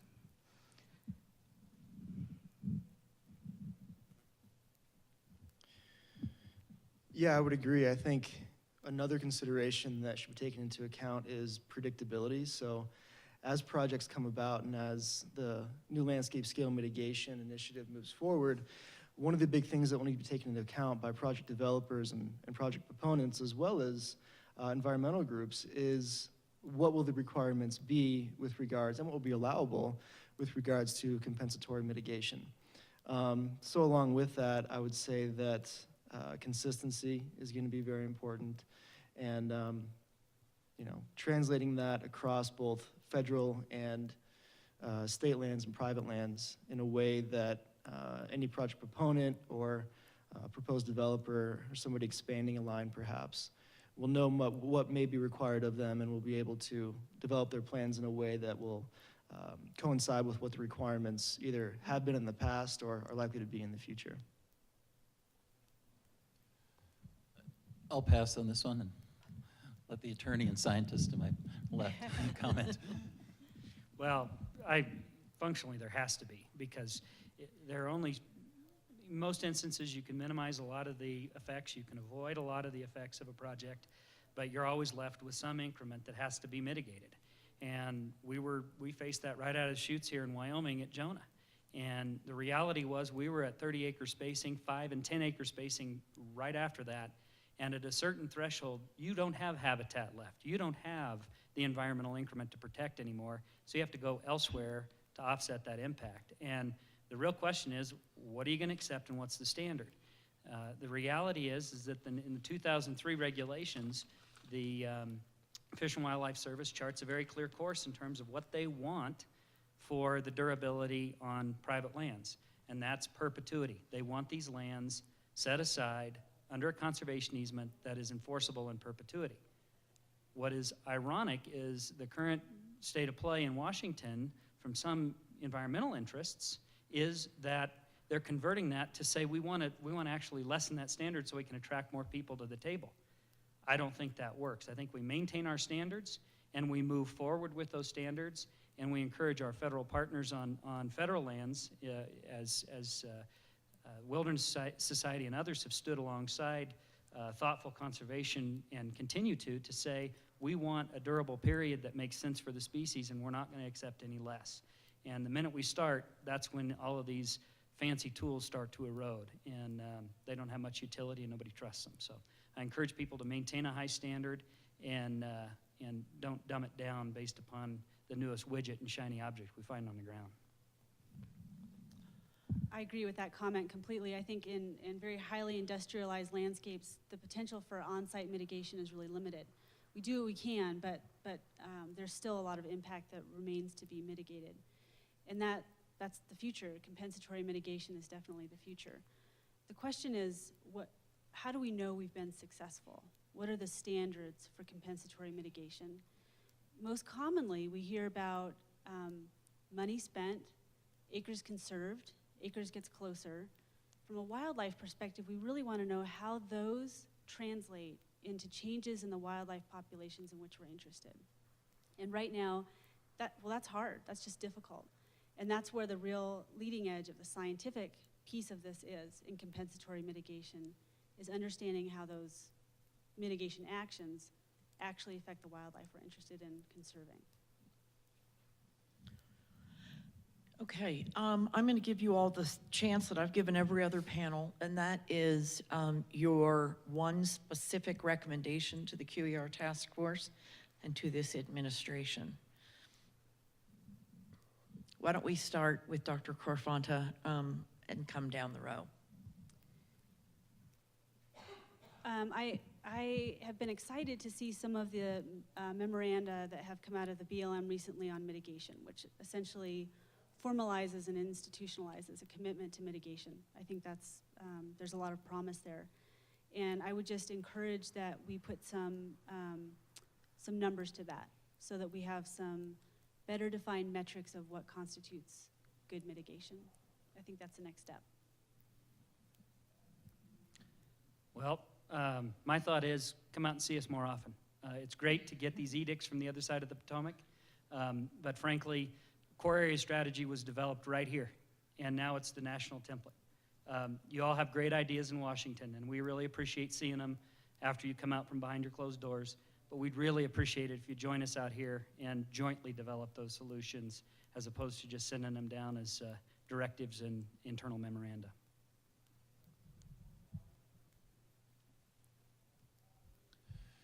I guess I would come back to the National Spatial Data Infrastructure and recognition at the federal level that this truly needs to be a national information infrastructure.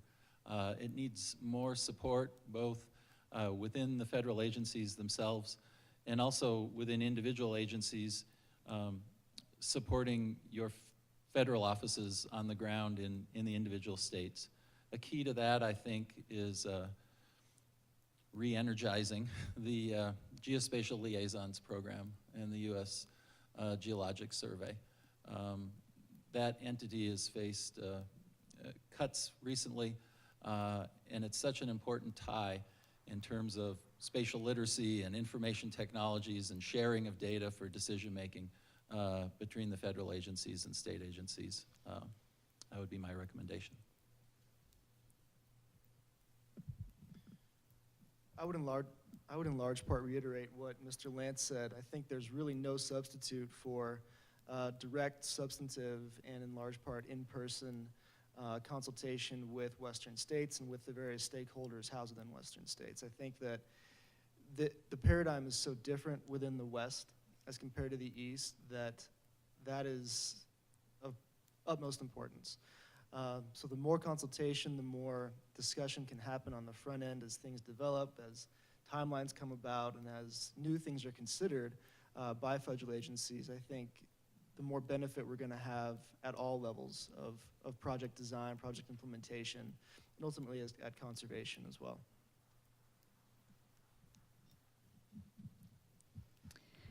I spend a lot of my time talking to people at the Interior Department and the BLM, so I thought I would have a couple of recommendations for the DOE.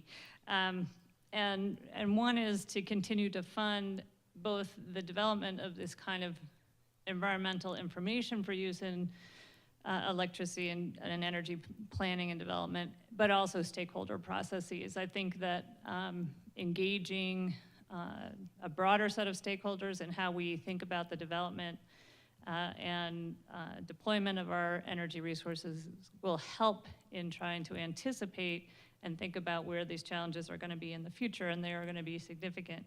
And that, on the flip side of that, to provide more resources and assistance to the federal land management agencies and other land owners and users about how to anticipate and plan for future energy development. I think we've had some efforts at that, and I think they have been helpful, and we can continue to get better at that and understanding both what's on the table, what might be coming now, and what are the kinds of drivers that are likely to result in new kinds of requests and needs for infrastructure development. And I think DOE and NREL and others are starting to do that and do that more directly with the land management agencies, and that's important and can be strengthened with additional research and also stakeholder engagement. Thank you all. We have just a few minutes left. Does anyone want to respond to anything they've heard today or any final thoughts? Now is your chance.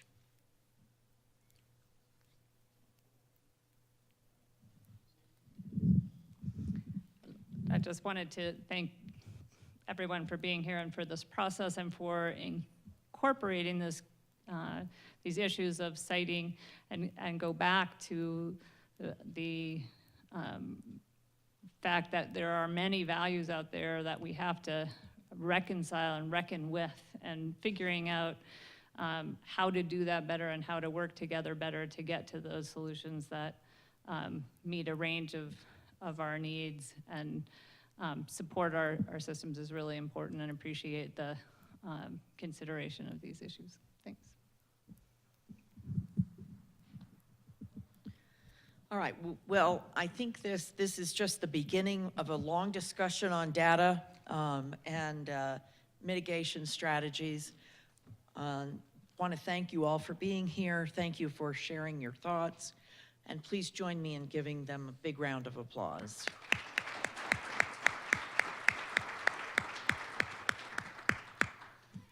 Thank you all. We're now going to go right into the open mic session, so give us just a moment to set up for that. And for those of you who are hoping to make some comments, we're anxious to hear you, so we'll ask you to come to the standing microphone here on the left.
Thank you for your patience, and for those of you watching via live stream.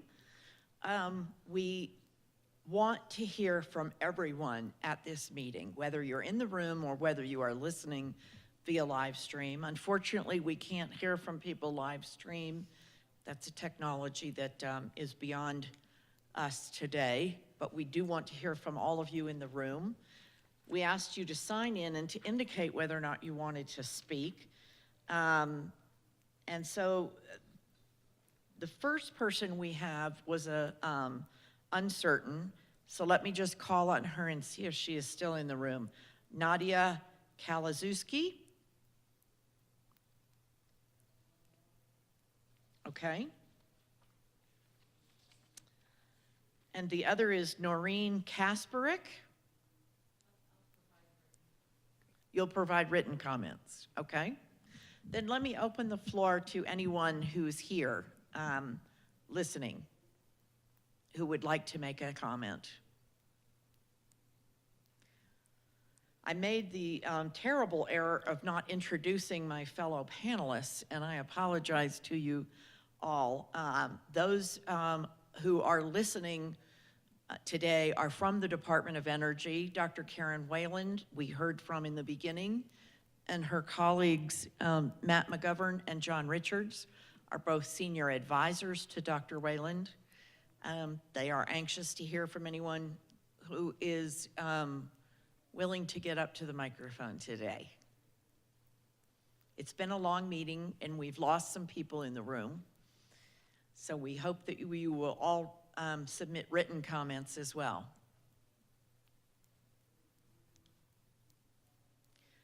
Okay, well, let me turn over the microphone to Dr. Wayland now to say a few words. Great. Thank you, Peggy. And I want to thank, first of all of the panelists who traveled from all around the country to participate in this. I know you all have day jobs, and we asked you, fairly late in the game to change your schedule around and join us here. We've done 4 meetings in August alone, and so it is a quite exhausting schedule. But I want to assure you how important these meetings are. As Peggy's noted, this is the 11th. I thought it was the 12th. In many meetings with the Secretary and the White House, I have found myself saying, well, what we're hearing from the stakeholders is, and sometimes it's contrary to what the existing sort of base of knowledge in DC is. So I can't emphasize enough how important these stakeholder meetings are for the QER process, and so I want to thank you very much.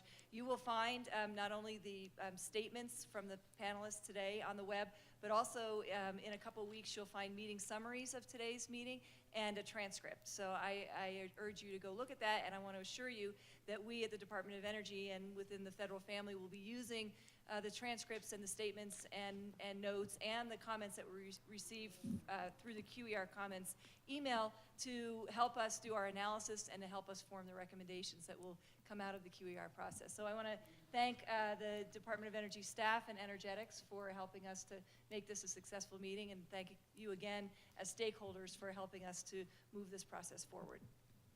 And with that, we'll conclude the meeting. Thank you all.